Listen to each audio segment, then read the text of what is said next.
Hey everyone, we're thrilled to announce that we at The Biographers officially have our first sponsor, McQueen Pipes. If you're like me, which is a nerd who appreciates high-quality handmade products that are also inspired by The Lord of the Rings, you gotta check out McQueen Pipes. You've got pipes with names like the Ranger, the Wizard, the Halfling, the Goblin, and the Barrel Rider. Whether you enjoy pipe tobacco, vaping, marijuana, or just appreciate the craftsmanship of a handmade, wood-stemmed pipe, McQueen Pipes has got you covered with all kinds of accessories to accommodate your smoking preferences. Check out McQueen Pipes today and use the code BIOGRAPHERS at checkout to receive 15% off of your order. That's Mac like mac and cheese and Queen like the Queen of England. McQueenPipes.com and use the code BIOGRAPHERS at checkout to receive 15% off of your entire order. Don't wait for the return of the king. Check out McQueen Pipes today. I do hope you can see me today from where you are. Ich bin ein Dearly. If I'm generally anything, I guess I'm generally miserable. This modern world of science and invention is of particular interest to women. The people, I would say, there is no patent. This is, would you patent the sun? I regard myself as a soldier, though a soldier of peace. Welcome to The Biographers. As we were sitting upstairs, chatting about this and that, I was gonna tell you, remind me to bring up my mother, but I didn't want to tell you why. I've been sitting on this little nugget for like 2 weeks, okay? Waiting to tell you this, and I think I just need to get my phone. This or yes, just it us? is. Oh, it is for the recording, my friend. So, yeah, and I'm just gonna get my phone out so I can just read it to you, because it made me laugh so very hard. There you are, Mom. So... So it was like 2 weeks ago, out of nowhere, she sends me a text message, and I'm looking for it right now. She goes, I listened to part 2 of Queen Victoria, and it was awesome. Yay! Great, good start. By the way, did you forget that my 2 cousins married each other in Savannah? Sorry, I peeked there. And I said, what? Like... all caps, exclamation, question mark. And she goes, yeah, Lindy and Joey. I used to love hanging out with them. My mom's cousin Linda had Lindy. Joey was another cousin's kid. They went through genetic testing before they had kids to make sure there wouldn't be anything weird. Ha ha. They had a son and a daughter. And my response to her was like, man, I really hate learning how Southern I am sometimes.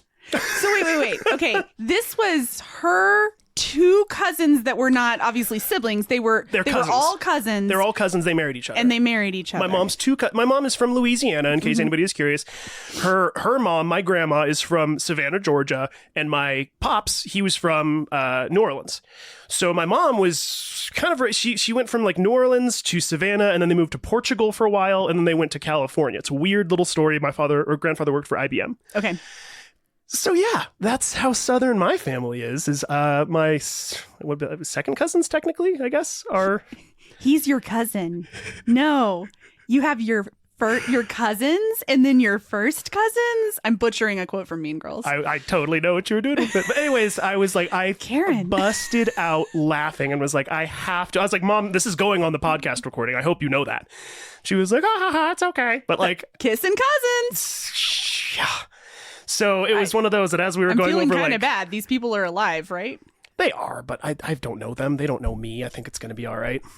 Or also, hey, cousin Lindy and Joey, if you're out there, hey, you had the testing. You keep living your lives. You did your due diligence. It's great, I guess. I can't poo-poo it too much. I mean, they used to always do testing before marriage. Queen Victoria married her cousin, so how bad can it be? I can't.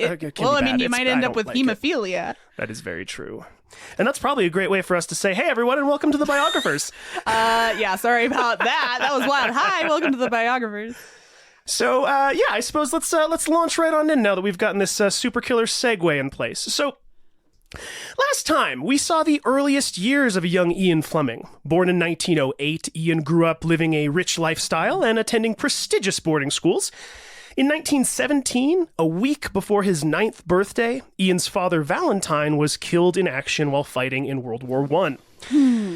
Not being a great student during his time at either Durnford or Eton College, Ian's mother Eve worked to get Ian accepted into the Royal Military Academy at Sandhurst. Now, being interested in nightclubs, alcohol, gambling, jazz, women, but not so much the military, Ian proved to be a less than ideal military soldier in training. Now, where we left off last time, Ian had been courting a young woman named Peggy Barnard, but when Peggy refused to break off a previous engagement, Ian, in a fit of jealousy, ran off to a club in London for a bit of tit-for-tat promiscuity. A few days later, much to Ian's horror, he discovered that his love affair had given him gonorrhea, which is commonly known as the clap. Have you seen the Graham Norton clip where he has Jennifer Aniston on? No. It is, I have to show you this to you afterwards, but so what he does is he's 5 minutes into a conversation with Jennifer Aniston, and he goes, "So Jennifer, what you're telling me is no one told you life was going to be that way." And literally the entire audience goes, and she stops and goes, "What?" And they all start laughing. And Graham Norton's like, "We literally spent 15 minutes before you got here as an audience training for this moment." I love it. I love it. So good. All right. Now, after this incident, Evelyn decided to send Ian away. Now, supposedly, Ian simply could not understand how he had managed to incur his mother's wrath so relentlessly. But personally, getting an STD from a stranger and then having to resign from an expensive academy due to shame and without getting anything to show for it does seem to constitute some parental wrath, but then again, I'm not a parent, so... This was before they had HIPAA. I don't know. Apparently. Now, regardless, Ian was, much to his relief, sent back to Kitzbühel, Austria, to again stay under the care... Oh, his finishing school! Yeah, of Aaron Forbes Dennis and his wife, Phyllis Bottom. Phyllis Bottom! This is such a good name. Oh, yeah, I'm so happy about this. However, just before this, Man, this is a roller coaster. I'm sorry. There's all kinds of stuff going on here. Now, just before this, the Fleming family was to spend 6 weeks on the northwestern coast of Ireland in County Donegal. Along with him, Ian's older brother Peter brought 2 guests for the duration of the holiday, Rupert Hart Davis and his sister, Deirdre. Now, Rupert Hart Davis would one day go on to become a book publisher, even publishing many of Peter Fleming's later writings, and founding the publishing company of Rupert Hart Davis Limited. Now, Deirdre Hart Davis would one day become a famous model, socialite, and art gallery owner. Ian met the Hart Davis siblings in September of 1927, not long before their mother passed away, which is seemingly the only reason that Evelyn allowed the two to invade her family vacation. So normally she's very private about it, but then Peter was like, "Hey, the Hart Davises, can they come along? Their mom just died." Aww. And Evelyn was like, Fine, whatever. And then reluctantly let them come, which is whatever anyways. Now, given that Ian had been forced to end his romance with Peggy Barnard, he was now on the prowl. And Wait. Was he forced? I mean... Or was he like, you have to go deal with suitors like I have to also, and I'm going to be grumpy about it? That's fair. Forced is probably the wrong word. Once Ian decided, probably upon himself, to end his romance with Peggy Barnard, he was now on the prowl, and the one day to be professional model, Deirdre Hart Davis, was quickly grabbing his attention. Makes sense. Right. In addition to her good looks, Deirdre was a bookworm, intelligent, and shy. Having only just turned 18 at the time, she later recalled that she felt young and insecure for her age, and that when Ian showed up, she was immediately taken by his confidence and his charm. By the end of the 6-week holiday, Ian had fallen in love all over again, this time with Deirdre Hart Davis. The heart wants what it hearts. What it wants. What Hart Davis wants. I tried. The Hart Davis wants. You get an E for effort. I love it. Now, as a quick aside, I've already told this to you, Aubrey, but I will have all of you know, in the audience that is listening right now, that my levels of nerd are now off the charts. As for this little paragraph that I just went through about the Deirdre Hart, the Hart Davis family, okay? I spent like 4 hours editing their Wikipedia pages because nothing was correct. Okay, it was like none of their family lines were there. It didn't even show that Deirdre was related to any of the other Hart Davis siblings or their grandfathers. And they have a famous grandfathers. And like, so yeah, when I was doing all of this research, I had to change it. And here it is. Thank you. That was a public service. Public service. And I also want to bring up really quickly, while we're on the subject of Wikipedia, the other day as I was doing some additional research, out of curiosity, click, one thing led to another, and I landed on Mabel Dodge Luhan's page. Okay, that was the first series that we did for the biographers here. Since the series has come out, her page has almost doubled in content. I don't know if that was from one of you lovely people listening to the podcast and going, hey, I should update the Wikipedia page because there is nothing there. But if it was one of you out there that listened to the series and updated her page, I just have to say thank you because that's amazing to me. And I was very excited to see that her page was expanded. So correlation obviously equals causation. I know it's wishful thinking on my part, but no, I'm saying that's definitely what happened. I like it. And if you did, like, email us or something. No, for real. Like it really would mean a lot to me because it's one of those where, like, I don't know about anybody else that's listening, like, the idea that me telling somebody else something and them loving it enough to then go and take action, it's rather validating. What else can you ask for? You know what I mean? Like, that's what I feel like why I want to do this for the most part. Is just like because people get excited about stuff. So you guys have no idea. I mean, I feel like he's not conveying it, but he's very excited about this. This is my baby, man. This whole project we've been doing is my baby. Mabel Dodge. It did, and that's why she's always going to have a very special place in my heart. Is that she got the ball rolling here? You know, got the ball rolling. All right, well, back to Ian. Now, regardless of his feelings for Deirdre and protests directed at Evelyn, Ian was at last sent back to Kitzbühel. It was on this second trip that the bond truly deepened between Ian and the Dennis family. Aaron and Phyllis really seemed to believe in Ian's potential and slowly began to instill in him the sense that learning could actually be fun if you understood how to enjoy the process. And this is actually something I fully relate to. That's why we're doing this podcast. Honestly, it's like I like to find ways to make learning fun, and so I completely understand what their sentiment was in this entire thing here. Learning is fun. It can be if it's done right. If it's boring, it's boring. But if it's fun, it's fun. If we're boring, then I'll eat my hat. I don't think I'm boring, but anyway. Now, during the days, Ian would spend his time hiking, skiing, and mountain climbing, and in the evenings, he continued to hone his linguistic skills of German and French. But maybe most importantly, during his time at the Tenoroff boarding house, he was also able to start honing his skills of imagination and storytelling. Every night, Phyllis Dennis, or Bottom, would call all of the boys staying at the house to sit around her chair as she began to weave a story in front of the fireplace.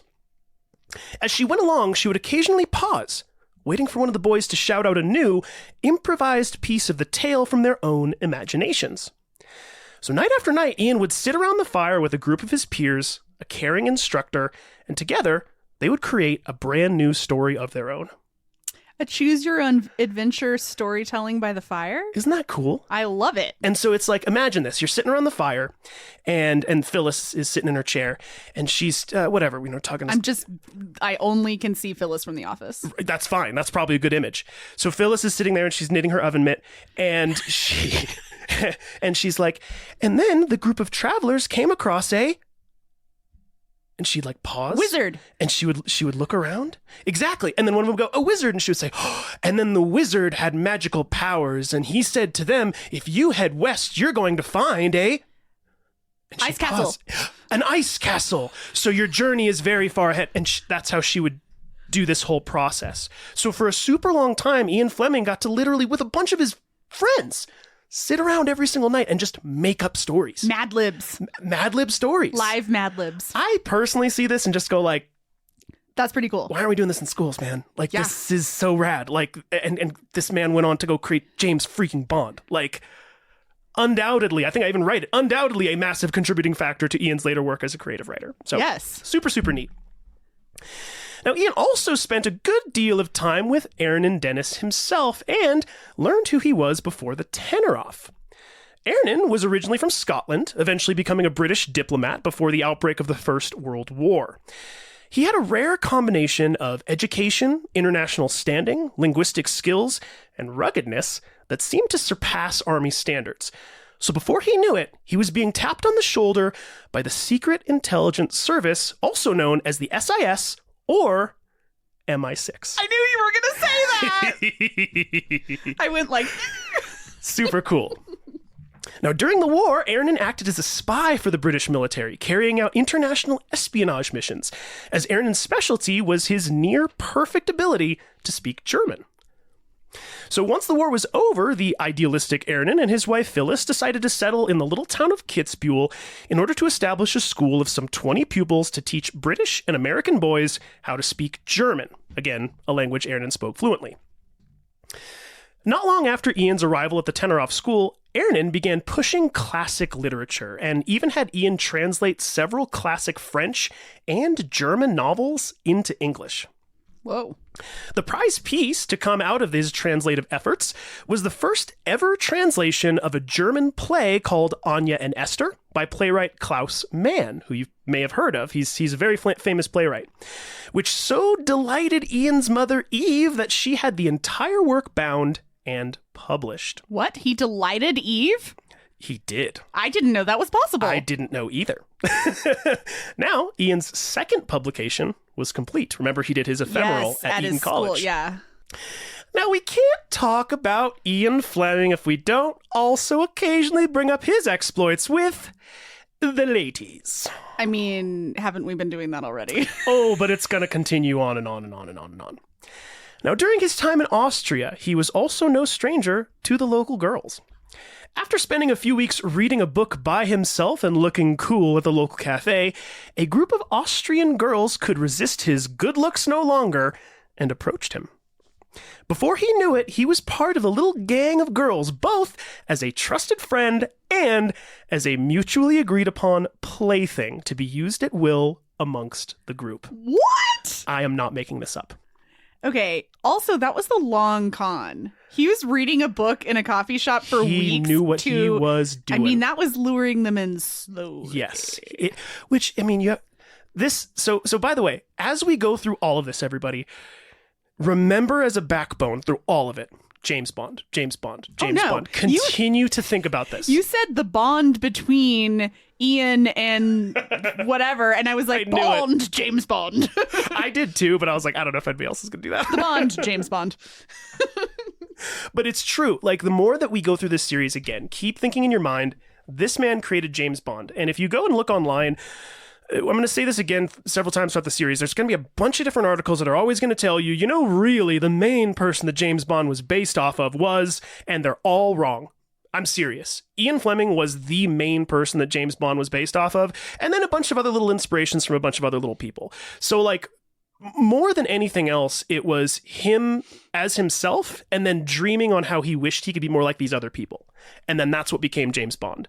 So again, looking at this is like the perfect James Bond situation. I'm not going to go and just like talk to the ladies. I'm just going to go sit in the corner and do my own thing. Let them come to me. Let them come to me, man. Like, totally a James Bond move. And that is exactly what Ian was doing. So, very suave. 100%. Now, if you're wondering what happened to Deirdre, that girl that he supposedly just fell in love with, oh, don't worry. He wrote to her often. She was off modeling somewhere. Yeah, that's something you will learn about Ian Fleming a lot as we move forward in our series on him. If he believes in one thing, it's free love. Seriously, this guy, he cannot resist. He's one of those dudes, and as we'll see, we're going to talk about it a lot more. He resists marriage for a very, very, very, very long time because he knew what he was. He wasn't that guy. So anyway.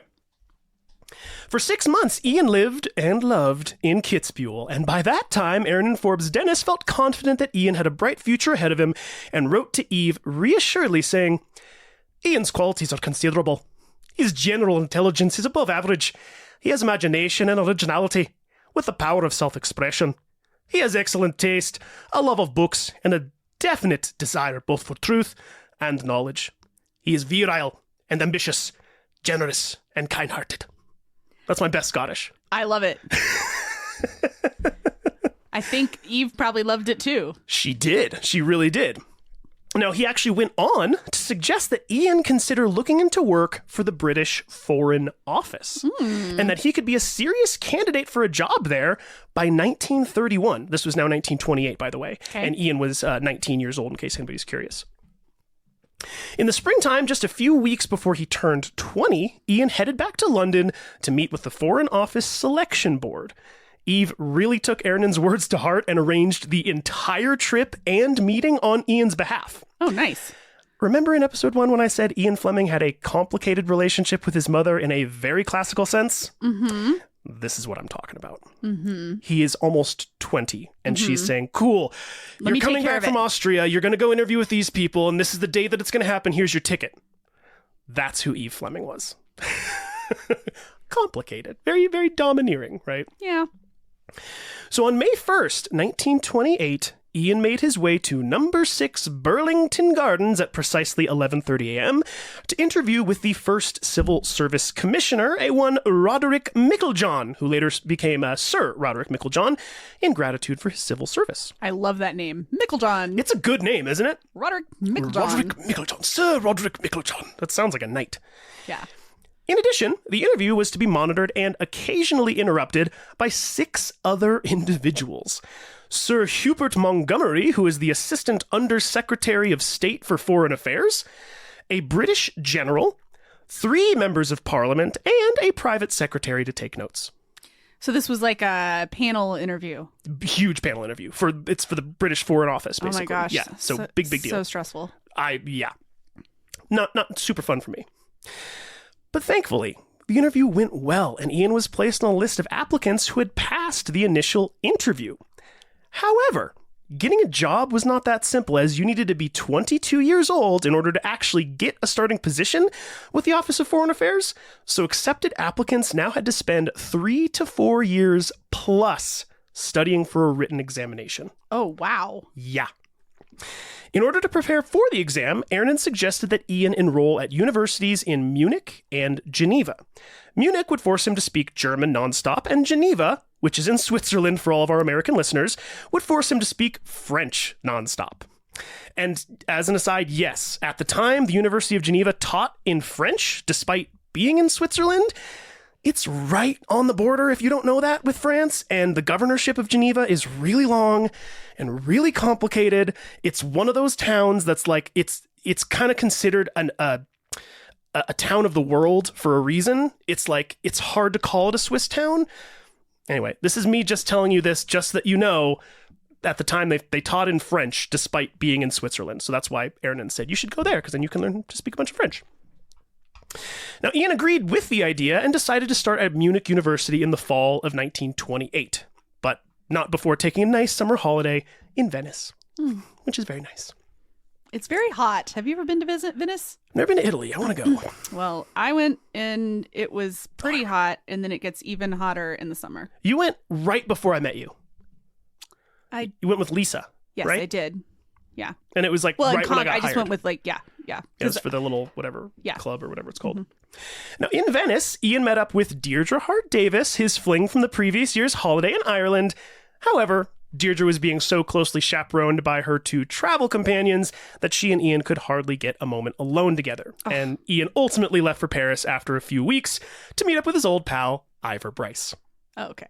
Well, bye, Deirdre. And you remember, we talked about Ivor last time, and he was one of the few people that I was like, you're going to want to remember Ivor Bryce. He is Ian's best friend and really will be for the rest of his life. So remember Ivor Bryce. That's a name that we're going to want to remember moving forward. Now, it was in Paris, as Ian and Ivor sipped espressos in cafes and drank wine in fancy restaurants, that Ian first discussed his desire to become a writer. And not only just any kind of writer, Ian wanted to write thrillers specifically. Ooh. Okay, so at just about 20 years old is when he first had the inclination of, man, I want to write thrillers, make things that are exciting, which is pretty cool. Now, his lifestyle really did seem to lend itself to this idea, as he seemed to be increasingly drawn to danger, fast cars in particular, and recalled his first time reaching 100 miles per hour in a 1928 Bugatti Type 35. Which, okay, everybody listening now, 100 miles an hour, yeah, you can probably do in your Toyota Corolla if you wanted to. There are pictures of this car that I have. It's on our sources of this 1928 Bugatti. Okay. This would feel like you were going 400 miles an hour because of how freaking rickety this thing is. Yeah, I was going to say. So, like, you going, 100 miles an hour, who cares? In 1928, that is super, super scary. Yeah. Open top, no seatbelts, the whole thing. Like, really crazy. Don't hit a bump. Yes. And actually, this is a good example. While driving his Standard Tourer, which last time we talked about Standard is like the GM of the UK. While driving his Standard Tourer around Austria, Ian had a close call with death as he tried to play chicken with a fast approaching train. Oh my gosh.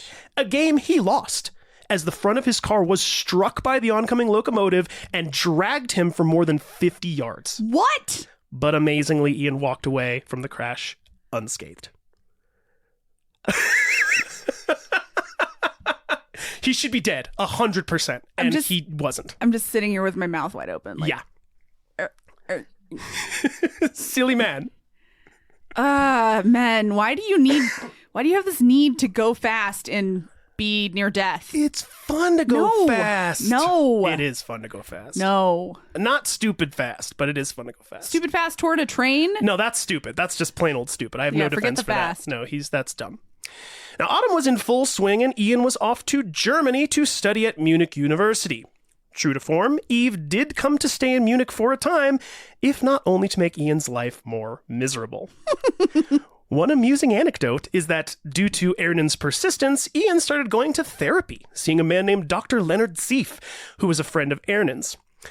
Dr. Seif had the chance to meet Eve during her time in Munich, and after spending time with her, wrote a letter back to Ernan Forbes Dennis saying, quote, "With a mother like that, there is little hope for Ian."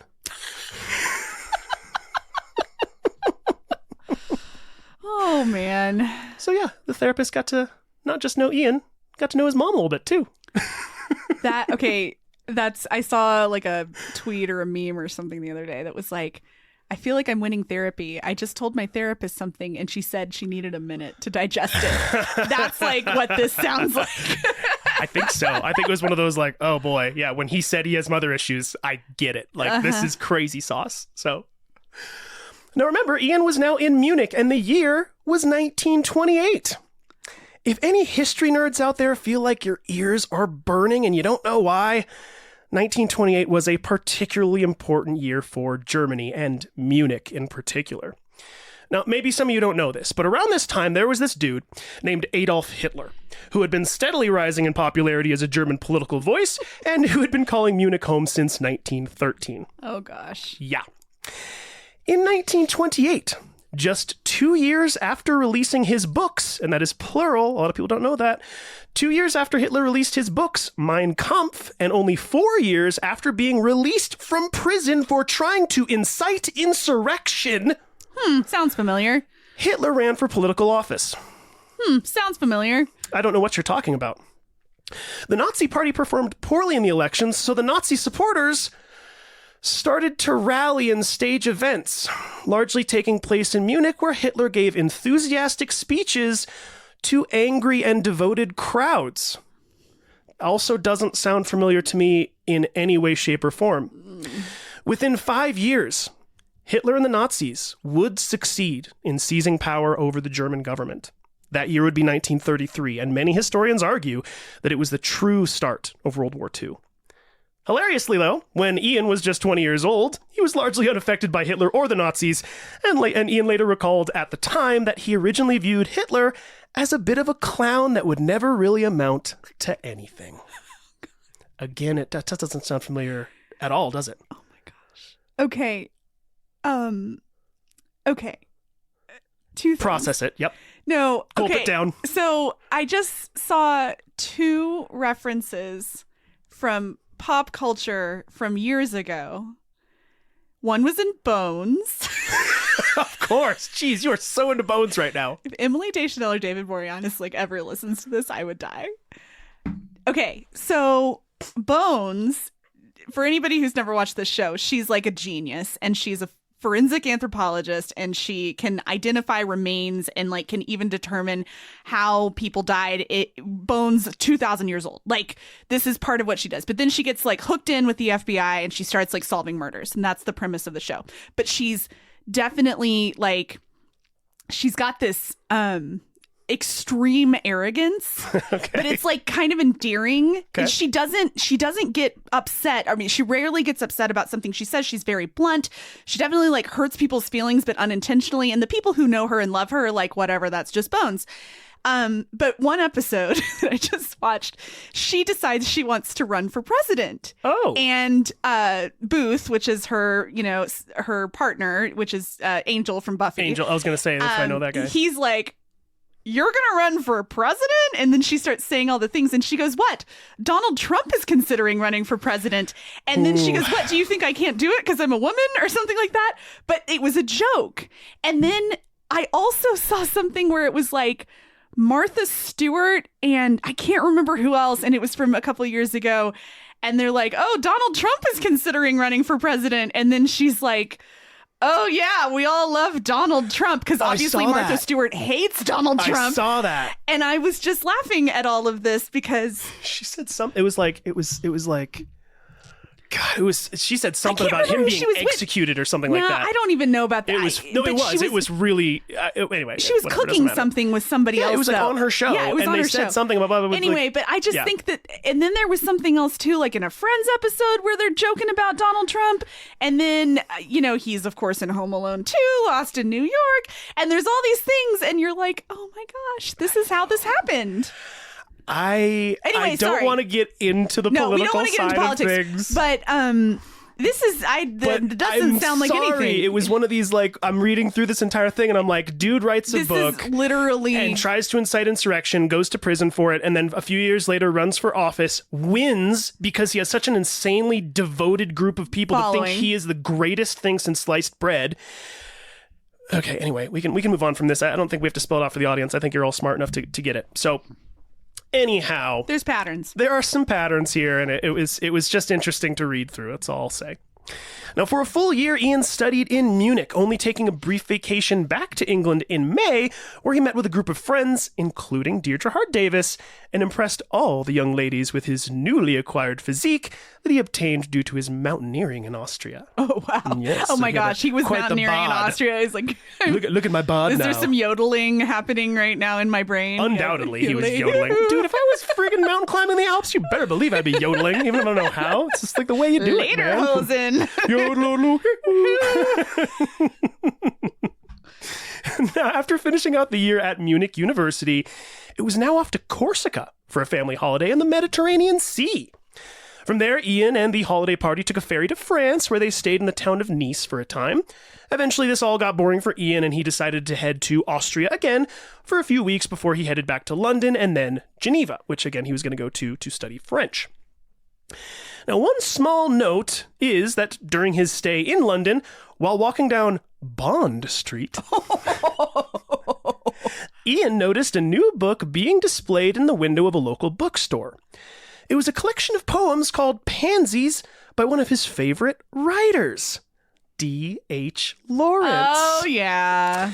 Upon going in to purchase a copy, Ian met a man named Percy Muir, who first introduced him to book collecting, which Ian pursued as a hobby for the rest of his life, purchased first edition copies of every literary work that he thought might be of note. He was very into it. Now, Percy Muir would also become a lifelong friend. We're going to talk about Percy Muir a little bit more in one of our other episodes. But what Percy would do is every time he would see a really cool book, he would send Ian a copy because he thought Ian would be into having it in part of his collection. But again, I'm just bringing up Percy Muir right now because it's important. There's another important kind of story that happens. Percy also ends up being kind of a part of his later journey in publishing James Bond. But anyways, I wanted to at least bring it up now because this is when he first meets him. And it was, again, because of D.H. Lawrence that he met this guy, Percy Muir. Is it M-U-I-R? Yes. Muir? Yes. Like the Muir Woods? Yes, but that's John Muir. John Muir, yeah, but like the same Muir. Yeah, it's spelled the same, though. Okay. Yes, absolutely. Maybe they're related. That'd be cool. Now, in Geneva, Ian enrolled in the University of Geneva, obviously, and took courses on social anthropology and psychology, courses meant to aid in his ambitions to work for the Office of Foreign Affairs. One of Ian's long-term projects was creating a full translated copy of the treatise from the 1500s that was written by a Swiss physician, alchemist, and philosopher named Paracelsus, who is considered the father of toxicology. Oh, interesting. Pretty interesting. Now, while beautiful, years later, Ian would admit that he didn't have much taste for Geneva, and that although it was squeaky clean, it offered little excitement. Only two things really seemed to offer entertainment for him in Geneva, the first of which was driving through the mountain roads in his Buick sports car, and the second of which was competitive skiing when the winter arrived. Which, by the way, by the end of this series, if everybody follows this entire thing, you will never be able to watch James Bond again the same way, because all of these things that I used to do were like, okay, so I've been rewatching a bunch of James Bond movies, obviously, because I'm into Ian Fleming right now. Yeah. And I'm watching one of the Pierce Brosnan ones, and there's this scene where, his love interest in the movie is like, we need to go check on the oil pipeline, and it's up in the Alps or whatever the hell. And they go to the top of a freaking mountain, and they're in skis. And then, wouldn't you know it, a bunch of baddies show up, and they have to ski away from the baddies. And my kid brain was like, of course, James Bond can just ski like the best skier in the world. Like, this doesn't make any sense. And I watched it this time. I was like, that makes a lot of sense because Ian Fleming was a competitive skier. and he would have written that into the mythos of James Bond. So that actually fits, that James was able to just freaking haul on these skis. That is what I'm talking about. You won't be able to watch James Bond the same ever again when you know the story of Ian Fleming, because you're like, oh yeah, I know where that came from. Oh yeah, I know it. I mean, that's when you were saying that, like, he fell in love with Deidre over the summer, and like, oh, he was so sullen, and then it's like, squirrel. Yep, Like, I'm over it. Long legs. Mr. Bond, exactly the same. So anyways, I just thought that was pretty funny. Now, there was one occasion that he and some fellow University of Geneva classmates took a trip to France to climb Mont Blanc, which is the tallest mountain in the Alps. And Ian would later use this experience to serve as James Bond's own memories in the book From Russia with Love. In it, Bond flies across the Alps on his way to Istanbul, with the narrator speaking James's thoughts by saying, "He looked at the grey elephant skin of the glaciers and saw himself again. A young man in his teens with the leading end of the rope round his waist, bracing himself against the top of a rock chimney on the Aiguille Rouge, as his two companions from the University of Geneva inched up the smooth rock towards him." So literally, he's just talking about when he went and climbed with his buddies, and he's writing that as James Bond's own memories. Oh my gosh. So that's what I mean when I say Ian Fleming is James Bond more than anybody else. It's like half of James Bond's life and experience came from Ian's life and experience. That's awesome. It's super cool. Now, Ian's social circle in Geneva mostly consisted of young members of the League of Nations. Through his various connections, Ian ended up landing his own position at the League of Nations, albeit seasonal position, from July to September of 1930. He's got to pass some time before he can take the test. Exactly. Unfortunately, though, this experience did not seem to provide him with the life-altering inspiration for foreign office work that he was supposed to find, but rather made him resentful, as he would later write, quote, "They waste a great deal of money, turn out far too much expensively printed paper, and achieve very little indeed." You're a journalism major. Can you relate to that? Yes. Now, nevertheless, in September of 1931, he dutifully returned to London to take the written examination portion of his application to the Office of Foreign Affairs. This is making me think of like the bar or like the LSAT. Just you wait. Technically, the top 27 out of 62 applicants passed. And amazingly, Ian placed 22nd. But womp womp, turns out the Office of Foreign Affairs only takes the top 3 spots. So Ian was left empty-handed and embarrassed once again. Ugh, that sucks. Isn't that nonsense, dude? Like, yeah, 62 of you can apply, and even though 27 of you can pass, technically only 3 of you really pass, because we want the top 3. Ugh, that's the worst. Rude, right? His mother, Eve, was even more embarrassed, as she was convinced Ian would become a diplomat if not a soldier, and now this was a bust too. Ugh. So, yay, Evelyn. Evelyn, you're kind of a jerk. Right? So never willing to let her son succeed on his own terms, Evelyn now had a new idea and began writing a letter to Sir Roderick James, the head of Reuters. Oh, really? Yes, that Reuters. The international news agency that was founded in 1851, which I didn't even know it was that old. So super old news publication. Now, see, Evelyn was a personal friend of a one Enid Bagnold, who happened to be married to Sir Roderick Jones. Once the pieces were in place, Ian wrote a personal letter to Sir Roderick explaining his C+ score on the Foreign Office exam, his accomplishments with writing, translating, and publishing, and expressed his deep desire to start into the workforce and prove himself. Despite Ian misspelling the word grateful, Oh gosh. he spelled it Gratefull. Oh no. So I was thinking he would have done EAT instead of ATE. He spelled it full as in the it makes an sense. extra L. Extra L, but so he Oh, misspelled no. grateful in his closing remarks. Sir Roderick had mercy on him and agreed to have him come in for an interview. So it's very sweet. Okay, because I feel kind of bad because I definitely remember how many applications we would get when we would be like hiring. Mm-hmm. And if there was anything that wasn't good on it, but we'd get so many, we had to filter out some people because like you just had to. But yeah, and it's I know, and I know I've had typos on my resume. Like and I would also honestly imagine though that it was to have only a single spelling mistake on a either handwritten or typewriter typed letter. Yeah. That's probably pretty good in the world of editing, you know? Do you think he wrote it with a Mont Blanc pen? I don't get that. Because he was in Austria with Mont Blanc. I was waiting to tell that joke. The mountain? The mountain. You said it was Mont Blanc. That's the name of the mountain. When you said that, I thought pin. And then I was I'm sorry, is that actually a brand? Yes. I don't know that. Fancy pin brand. I don't know that. You don't know that? Sorry. I don't know what. So is it like they make markers or ballpoints or like what? Like fancy refillable like metal pens. Like a Mont Blanc pen. Like a fountain pen. Yes. Oh. Yes. Didn't in the mall there was like the Mont Blanc store. Dude, I'm sure I saw it, but like the kiosks, I tended to just put blinders on. Now I'm like, it wasn't a kiosk, it was a store. What? Now I'm like second guessing my own. I'm gaslighting I 100% myself. believe you, but I'm just surprised that like I grew up in Los Angeles and I went to a lot of malls in Los Angeles in like the 90s and early 2000s when malls were still a thing, and like I do not remember any Mont Blanc pen stores. That is just Mont Blanc. I believed you. Okay. I'm just saying I didn't. We should call Mont Blanc and ask for a sponsorship. Hey, there we go. Hey guys, that would actually be a good sponsor. Fancy pens. I mean, like that kind of fits on our brand. We could like write like Bond, James Bond. That'd be sweet. Or we should have ones that are specific biographer. They do other stuff too, but I know the pins are. It's like sometimes you get like a good job, and then people give you a Mont Blanc pin to keep on your desk. Is that right? Yes. That's cool. I feel like that's like an old school thing. Or maybe like that's like Grey Poupon, where I think that Mont Blanc is like the fanciest of pins, and it's really not. Or that's what Mont Blanc wants you to believe. Yes, I know the marketing worked. Yeah. And either way, we would love to be sponsors of Mont Blanc pins. All right, moving on.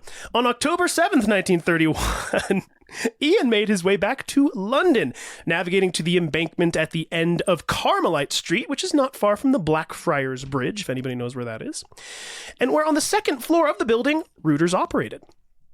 Ian's first interview was with famed journalist and editor-in-chief of Reuters, Bernard Ricketson Hatt, and his second interview was with a technician named Cecil Fleetwood May. Okay, why does everyone have the Great names? names? Yeah, it's the UK. Don't ask me. They have great names over there. Hatt. Bernard Ricketson Hatt and Hatt Cecil Fleetwood May. Hatt is an amazing last name. And actually, we're about to talk about him. Quick side note on Bernard Ricketson Hatt. First of all, to paint you all a mental picture of this guy, I am not kidding when I say, think of the Monopoly man in his 40s. So he was the Hat. Dude, if you see a picture of this man, not even kidding, he even has the mustache and the monocle. No, he has the wears monocle. a monocle and gosh. has the stoush. He's even got the male pattern baldness, just like Monopoly Man, but it's like 20 years earlier. So it's like in his 40s, where it's like the picture I saw, slightly blondish hair, but balding just like the Monopoly Man. I love it. Round face like the Monopoly Man, exactly like the Monopoly Man. That's exactly what he looks like. So that is what your brain should be. And when he played Monopoly, he always chose the hat. I think Monopoly was out by that point, so it is entirely possible. Like, yes. That's crazy. Now, I'm sorry to shatter your dreams on this one. He doesn't have a top hat, Oh. but is said to have worn a bowler hat almost always. Okay, well, that's close enough. Very, very, very similar. He also carried his little pug dog with him everywhere he went. And yes, I said carried. Okay, Carried I like his little it. pug with him. Mm-hmm. And due to Ricketson Hat's time in New York as a correspondent for Reuters, he adopted a swath of American slang terms and would use them whenever possible. So even cooler. All the way up until 1941, he and Sir Roderick Jones would operate Reuters together, though years later it would be revealed that Bernard Ricketson Hat had actually been accepting hush money from the Duke and Duchess of Windsor to keep Edward VIII's affair out of the headlines. No way. Yes. No way. Yes. Like, wait, are we talking about the Yes. Edward with Wallace Simpson? We are talking about the Edward with Wallace Simpson. The one I was literally like 2 nights ago, I was watching the King's Speech with Kat. And so first of all, I was screaming because when they come and tell the Queen George V has died, I went, okay, hang on, I got to Wikipedia this really quick. Okay, that woman is Mary of Teck. Uh-huh. Yeah, you She is the texted me one that. being told your husband has just passed away, and it is her 2 children, Albert Mary of Teck. and Edward, that Albert becomes the king. Edward was supposed to, and he abdicates the throne because he was having premarital relations with a bunch of different women, and Bernard Ricketson Hat was getting paid hush money to not tell anybody.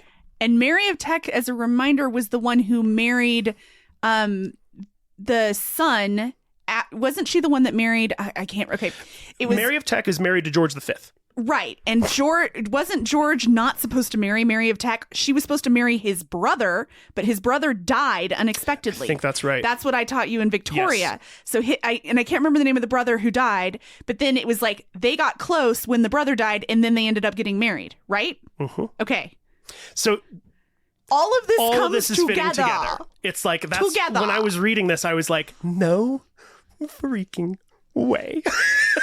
Like, Ian's gonna go work for the guy that covered up the affair? Like, it's just too much. It's nerdgasm is what it is. It's so good. So anyways, super freaking interesting. So yeah, he got paid to keep that out of the headlines. And for years prior to 1941, Reuters had been decreasing in sales, so both Ricketson Hat and Sir Roderick resigned from their positions, and Reuters was reconstructed into a non-profit trust, which it remains to this day. I didn't know that. I did not know that either, but I do generally trust stuff that comes from there. Yeah, I mean, Reuters seems to be generally pretty like, yep, this is what it is. Like, I don't feel like I get a whole lot of opinion out of them, but anyway. Very neutral. Tend to be.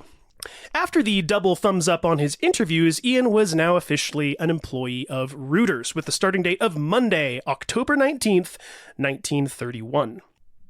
Now, something I haven't mentioned yet is that during his time in Geneva, Ian had met a girl and had fallen in love once again, this time with a Swiss woman named Monique Ponchard de Botton.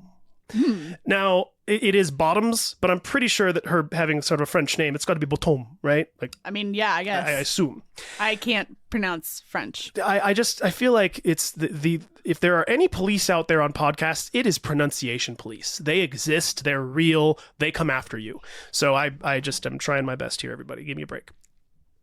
Now, such was the extent of Ian's love that he was gearing up for a marriage proposal.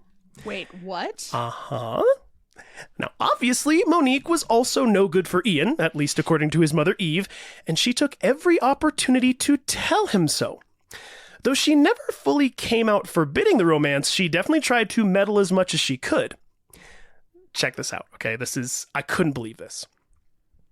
Insanely, back in this day, at least in the UK, your employer had the right to terminate your employment contract or even reject your employment candidacy based on your spouse.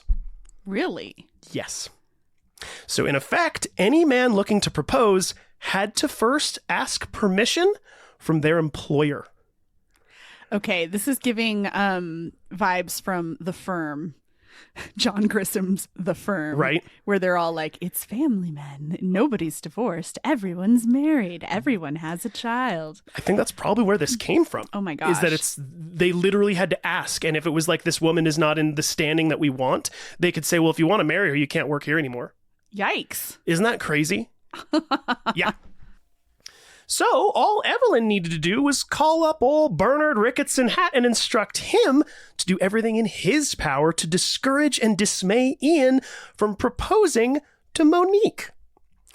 The tactics from both Eve and Bernard seemed to work, as Ian soon began to think that being with just one woman for the rest of his life didn't sound all that appealing. Huh. Okay, because I was surprised when he was going to propose. I also wonder...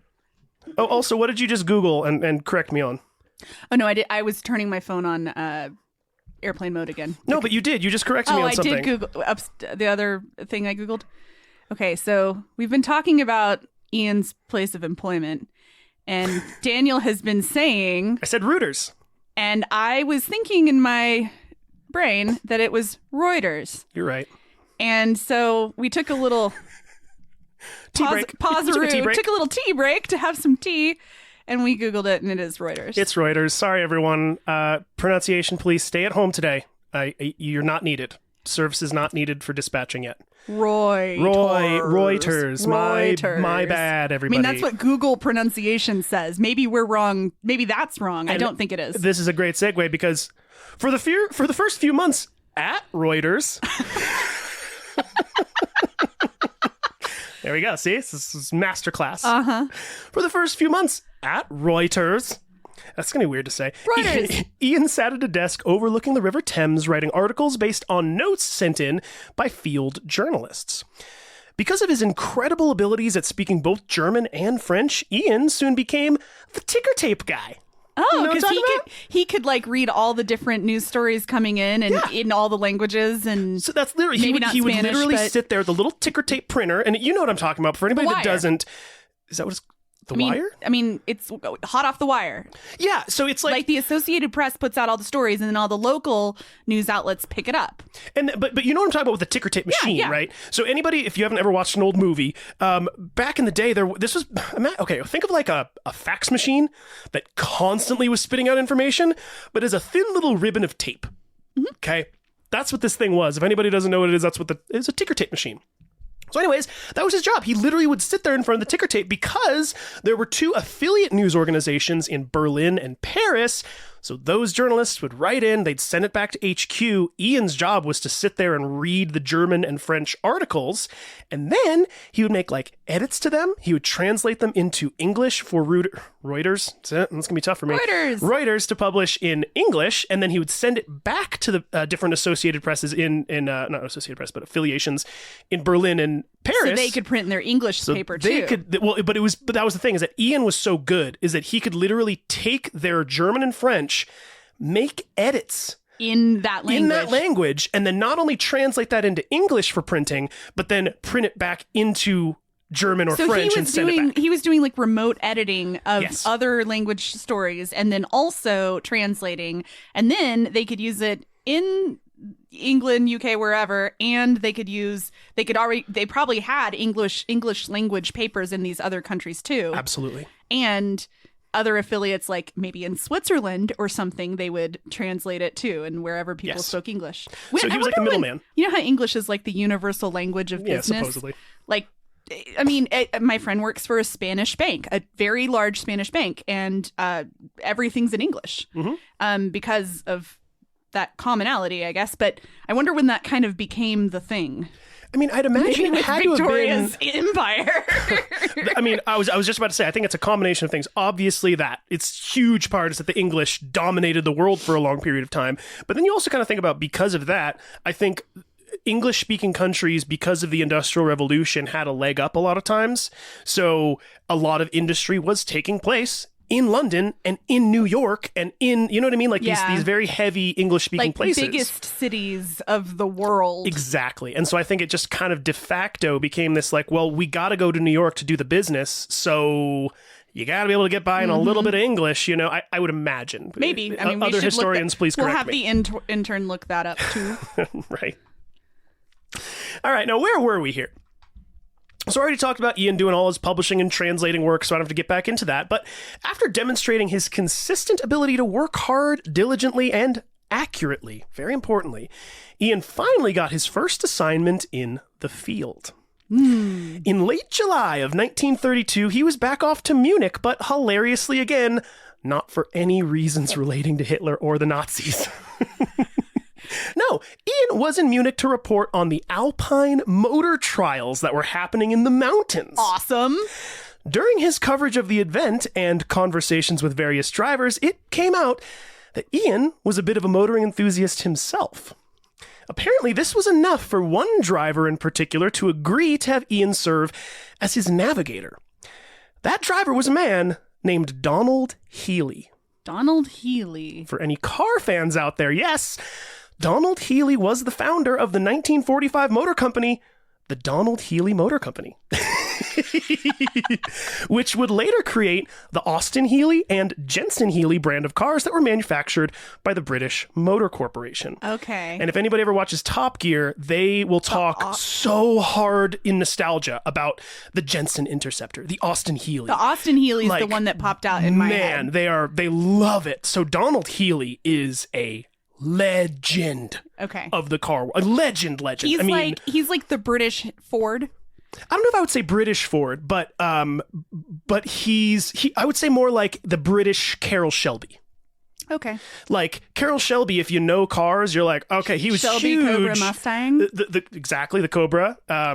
But Shelby himself was not a manufacturer. What he did was he literally bought engines from Ford, fitted them with superchargers, and then put them into his own shell, and that's what became the Shelby Cobra. And then Ford went, that's rad, dude. How about we cross collaborate, and those engines that you fit with superchargers, can you just send them back to us, and we'll call that the Shelby Mustang? Okay. And he went, yeah. So it's a hand-in-hand situation. I see. Okay. Thank you for that auto history. I don't know where I have this information tucked away. I mean, it's probably because you were like, I gotta go learn about this. Learn. And then it's in there. I don't know where that one... Honestly, that one was like... You don't remember. Well, the thing is, as we get older, we forget where we learn things. Like, it's true. I used to remember every single movie I ever saw. I remember, like, what movie theater I saw it in, who I saw it with. Oh, I did too. Like... And now it's like, not even. Oh, and I'll feel really bad too, because then people will come up to me and I'll go, did you ever see that movie? And they go, we saw it together. And I'm like, ooh, sorry. Yeah, did not remember that. It has nothing to do with you. No, I was into the movie, you know, I wasn't paying attention to you. And it has to do with the constant influx of information going into our brains. I do have a lot that's constantly processing through this little weird brain I got over here. Now, anyhow, let's get back over to our little race situation here. So for the trials, Donald would be driving a 4.5-liter Invicta, and Ian was going to be riding shotgun to navigate. The Alpine trials were 1,580 miles long, covering 5 countries, stretching over twisting mountain roads, narrow cliff sides, tiny towns, and big cities. The race began on a soggy Bavarian morning with the start time of 4 a.m., So sorry. You're a soggy Bavarian? A soggy Bavarian. Are you thinking of a wet donut? Yes, exactly. Oh. Soggy Bavarian moment. That is pretty funny. That's amazing. That's some great writing right there, sir. I try. But it had the start time of 4 a.m. on July 28th, 1932. The first leg was going to be 700 miles of mountain roads going between France and Germany, and the roads were slick with mud due to the rain from the previous days. Luckily, this was exactly the kind of conditions that Donald Healey excelled in, and as a result, was the leader of the race for the first week, and even set a record on day 3 by ascending the Stelvio Pass in just 23 minutes and 44 seconds. Pretty cool. Very cool. Now, during his time, or I should say during his stay at the Grand Hotel in St. Moritz on night 3 of the race, Ian met all of the big car makers of the day, including owners of Mercedes-Benz, in addition to Vincenzo Lancia, the founder of Lancia, which is a huge French company, if you don't know Lancia. I don't. Aubrey, what am I going to do with you? And he also met Ettore Bugatti. Okay, I know that one. Who is the founder of Automobiles e Bugatti. I knew that one. I have to say it that way too, because it's just Automobiles e Bugatti. That is how it is spelled out too. It's great. Now, the race finished at the Mediterranean coastal town of San Remo a day later, with Healy and Fleming finishing amongst the leaders. Like a good employee, immediately upon the race's conclusion, Ian compiled his report and sent his findings back to Reuters for editing and publication. I didn't stutter that time. Good. I loved it. I was going to say good job. Really Gold rolled star. into that one. That was great. Gold star.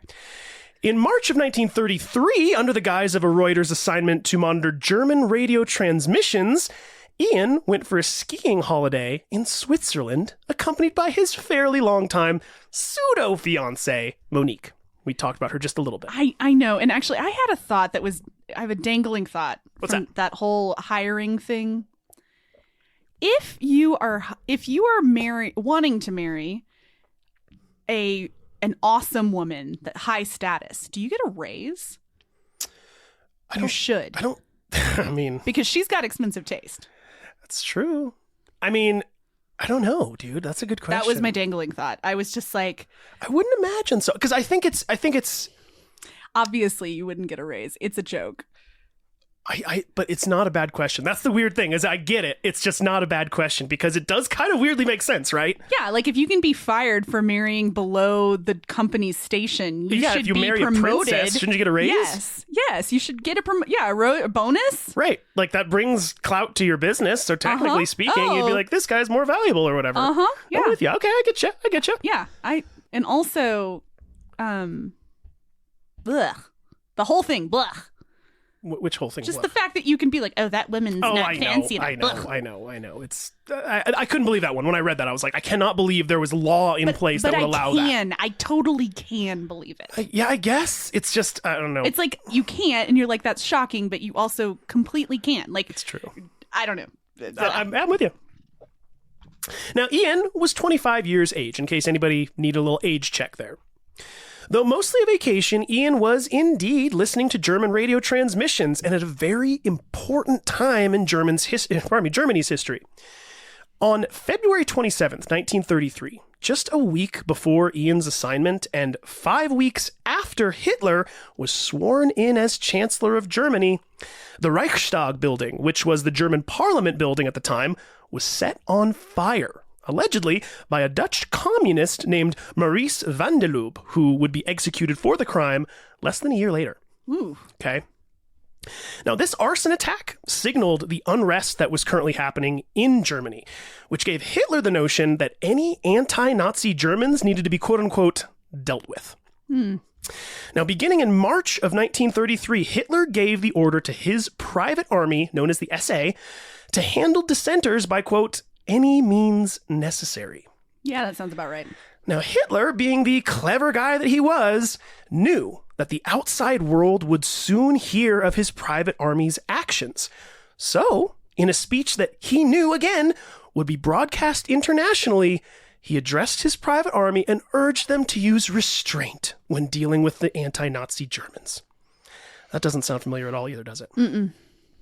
This was an obviously calculated move on his part to gaslight the rest of the world into thinking he was actually a man of peace. But spoiler alert, he was not. I think I may have read something about that. For Ian, though, the remainder of the trip was spent working and fielding questions from Monique's parents as to why Ian hadn't proposed yet. Yeah, that's a tough one. Pretty fair. I'll lose my job if I do. But, I mean, that's the weird thing is that Monique... And also, I don't really want to marry you. Because but he freedom! Did. But he did. He was planning on proposing to Monique. But then he kind of got talked out. I'm just saying, he got talked out of it by kind of his parents or whatever. And that is true. It's just one of those like where, honestly, if he married this woman, Monique, her family was in good standing. They weren't like some, peasanty family. I hate to use that term, but for that time, for the status of the time, they were of the right status. So it really didn't make a lot of sense that Eve would be so against the marriage, or that Reuters would. It just didn't really make a lot of sense, in my opinion. So I think it was really just personal. Didn't like her. Yeah, I think Eve just didn't like her, and that was it. She was don't make it happen. She was kind of a fast woman. Remember, we learned about fast women in Victoria. I mean, maybe, but it's also like you have to think about it. It's like it's in Geneva. It's not in the UK. It's a different. Yeah, whatever. Eve's I think that Eve. was a term though that kind of became like that is true. when women started getting more rights and going out and doing more things. Like I'm thinking of like the 30s and what you see in the movies, and they're like, well, think about look at the 20s. Like they were wearing the flapper dresses and stuff. Like that shit was kind of like a little woo. Oh, I feel ya. And I think that was probably a part of it too, is that it's like any woman that Ian dated that was kind of like a jazz woman. Yeah. She was like, no, a jazz woman. How I like dare that. they? But that's a good term. Woman. Yeah, I like jazz it. woman, that's a cool name. Now, once the assignment was complete, Ian was back in London and Sue had drinks with an old friend from Eton College named Gerald Koch. It was from Gerald that Ian would learn of and eventually field report on an event that history would one day come to call the Metro-Vickers affair. The Metro-Vickers affair took place in the Soviet Union, wherein 6 top-ranking engineers of a massive steel manufacturing company, 2 of whom were British, were arrested by Soviet officials for espionage. Now, at the time of Ian learning this information, the story had not yet broken, as Gerald Koch was revealing insider information that few others knew about. Ian took the story to Reuters, who then decided to run the story, but due to some fears of backlash, they ran it through an affiliate publication in Latvia. Latvia. Yeah. But this was pretty thinly veiled, as the Vickers company came after Reuters really quickly, asking why they had handled the story so indelicately. But by that point, it didn't matter, as the rest of the media outlets had caught wind of the story, and headlines everywhere were talking about the British spies in Russia, alleged spies, that is. Now, the Ruskies were putting the alleged spies on trial, and Reuters decided that Ian was just the man for the job. So on April 6th, 1933, Ian left for Moscow, arriving 2 days later on April 8th. He looked sharp as he exited the train in Moscow's Belaruski station, which is a fun name to say.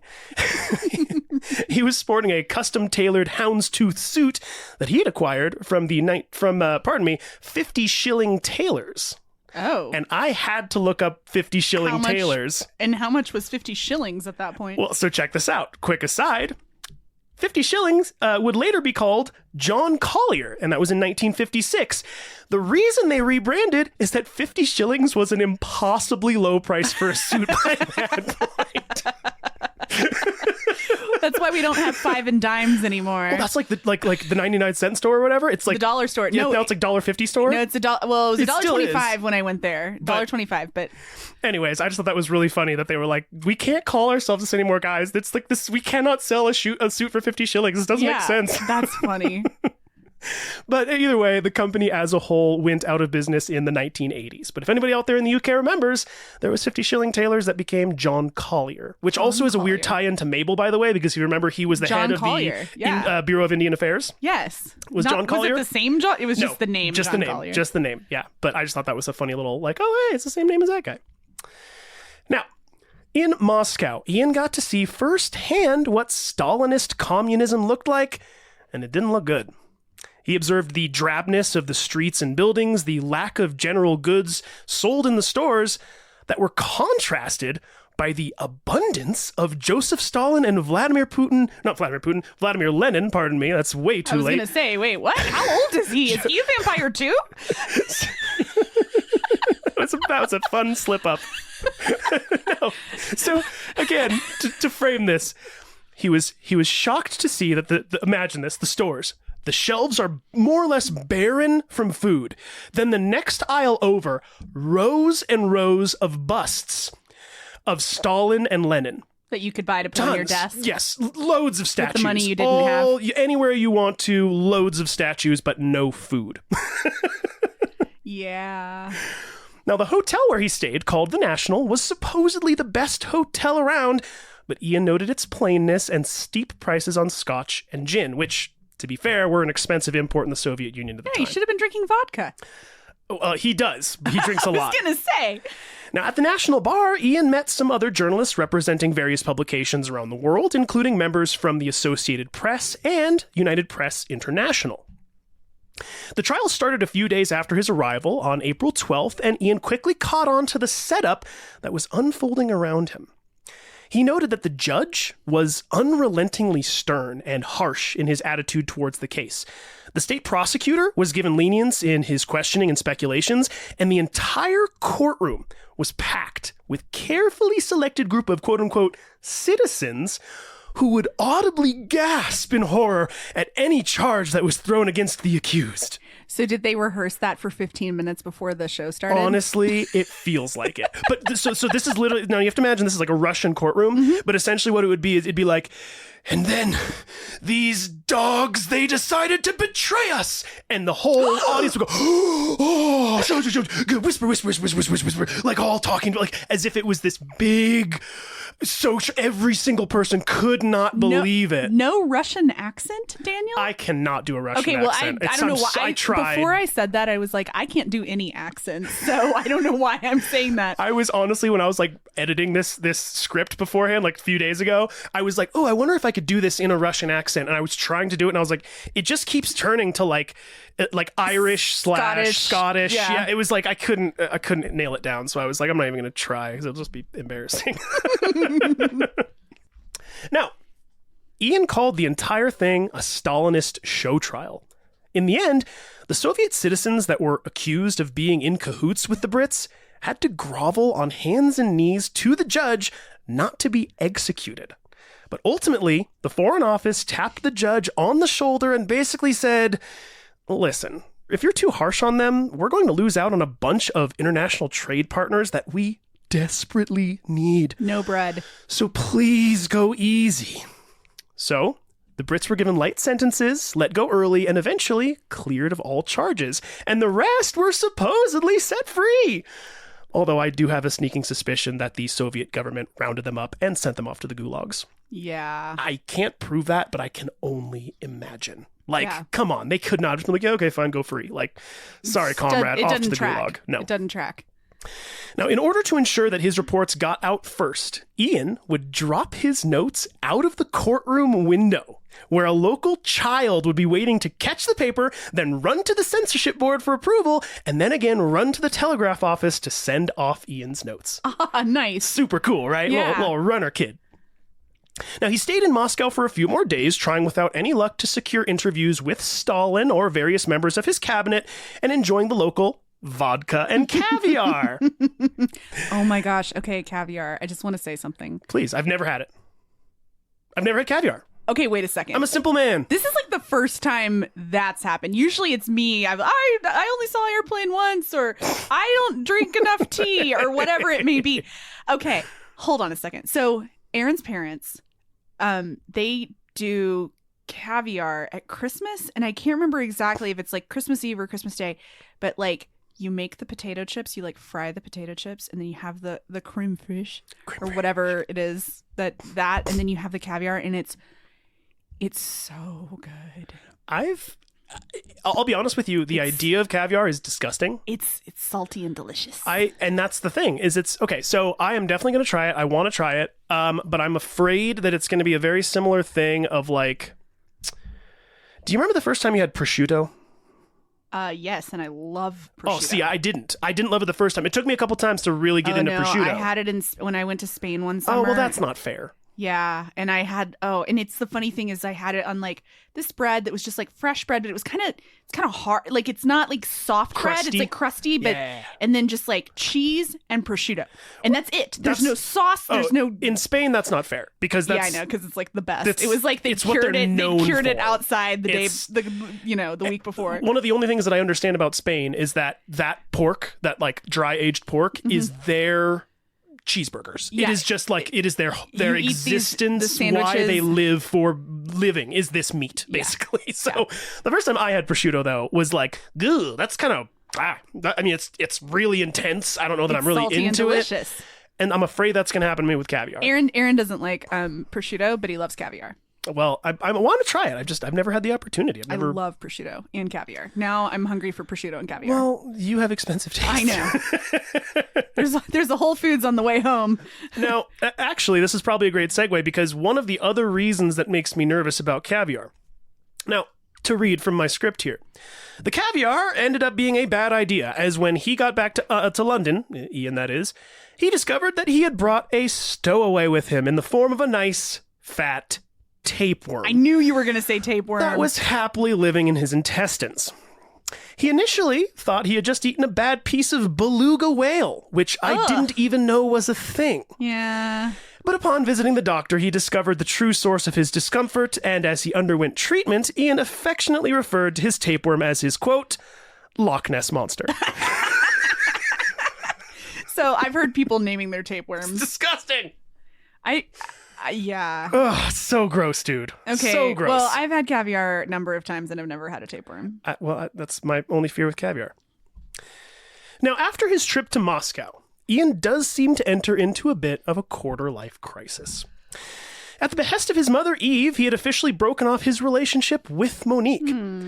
Although this might seem simple, Swiss law at the time, and maybe still, I don't know, said that Monique's family had the legal right to sue Ian over his actions, and the Fleming family ultimately had to pay off Monique's family to avoid legal hassle. What? Yes. I don't know why. I'm sure it has something to do with like stringing her along or like using up her good years. And I'm sure there had to be some type of a law that had to do with honor, right? Yeah.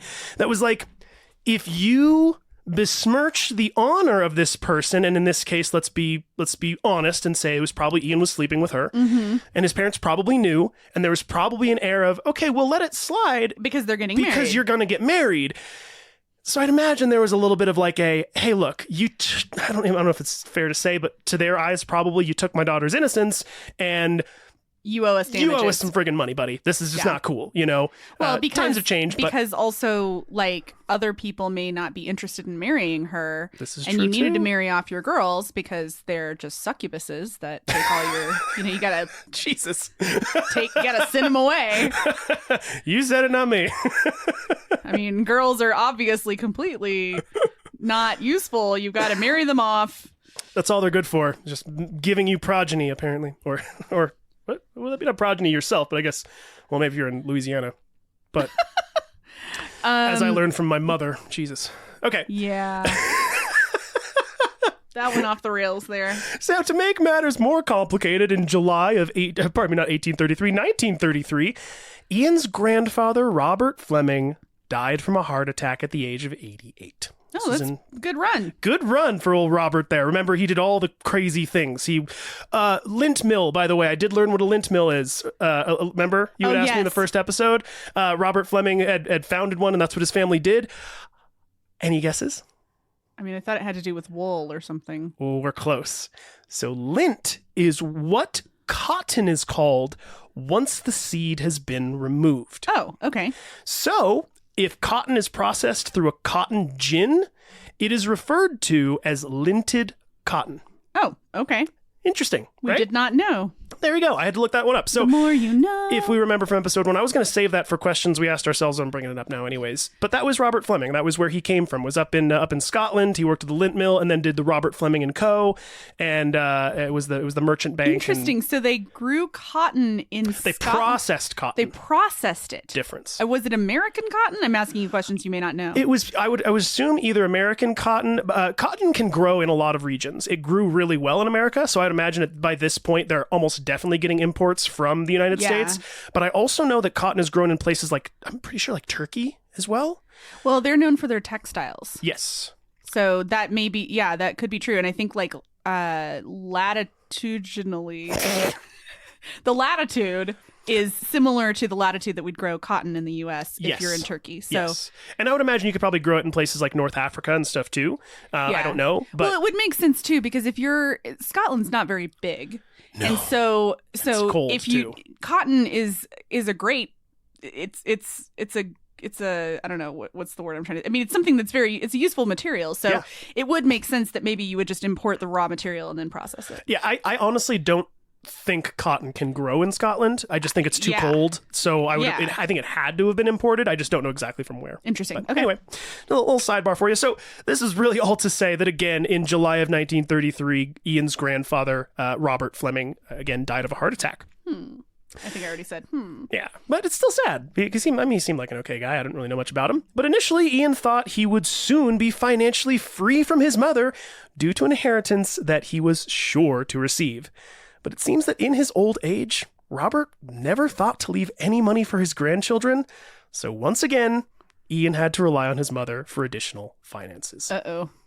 And that was, it was his dad's father. Correct. And then did his dad have his dad had siblings? Yeah, so I'm to give guessing you a the little bit of estate clarity. went to the siblings? Exactly. Okay. So Robert Fleming basically assumed that Valentine had taken care of them. Okay. Because remember, Robert gave Valentine what the equation was, like $19 million or pounds or whatever it was in that day's money. So I think in his mind, he was like, dude, you're set. Like you had enough money. You were working before you died. And then now she's got enough money to give to her kids. So they're going to be fine. So I'm going to give it all to my other children who are unmarried. Yeah. Okay. So then Eve is holding the purse strings, basically. And then remember, she's also contracted to where she not be can't married. remarry. Yeah. Or she will have her like inheritance from Val significantly reduced. Okay. Significantly. So complicated situation. And again, it made Ian to where like he was thinking, oh, when grandpa dies, I'll at least be able to get out of my mom's clutches. Out from under her thumb. Exactly. And then he passes and finds, oh, nothing. Didn't leave me anything. So he's like, crap. I'm working as a journalist, making no money, which I'm not kidding. He was making I would say probably about £200 a year. Something like that. Really, really low amounts of money. Okay. So anyways, he continued to have to rely on his mom. However, Ian, like he would do with many other women that he met throughout his life, would go on to immortalize Monique in the form of a James Bond character. Okay? Uh-huh. In Monique's case, Ian modeled James Bond's own mother after her. Weird. Even naming the character Monique in her honor.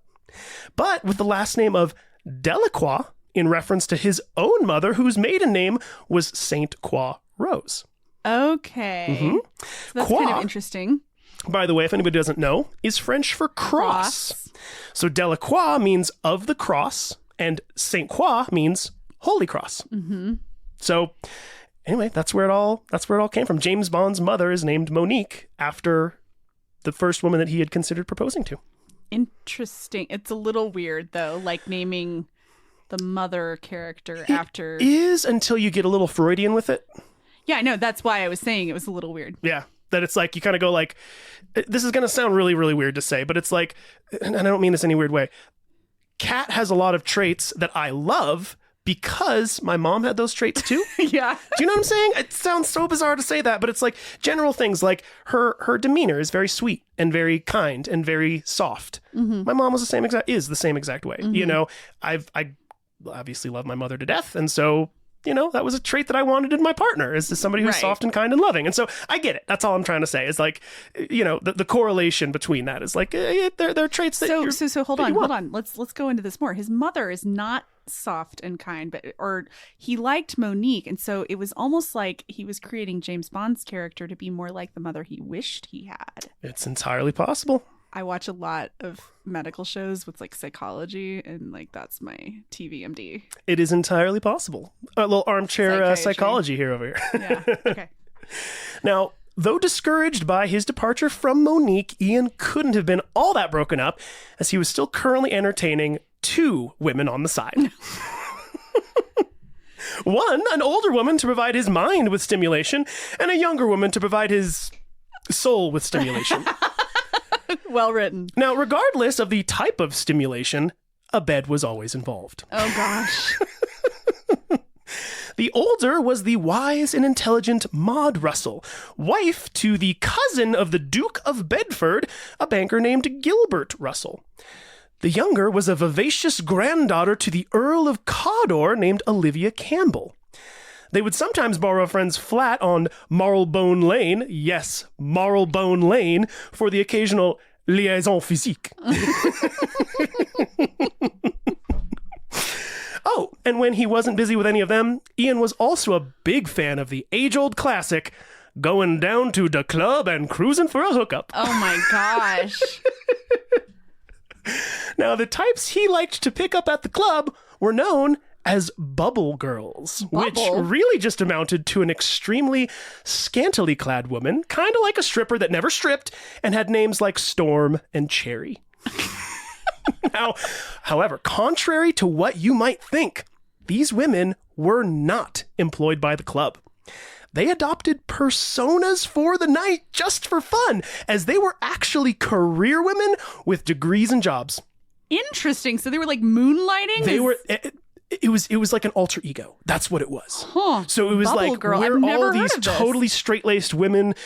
And I actually want to read you this quote from Ian, okay, in a second here that will give you a really good idea as to sort of what this was like. So Ian was oftentimes left empty-handed from them because, as he said, quote, "When the public performance was over, it was always the same old thing.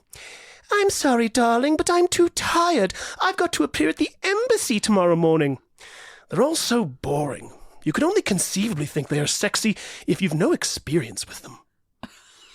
So he was literally like, they seemed slutty, and then I got to know them, and they were really smart, intellectual women that didn't want to go home with me.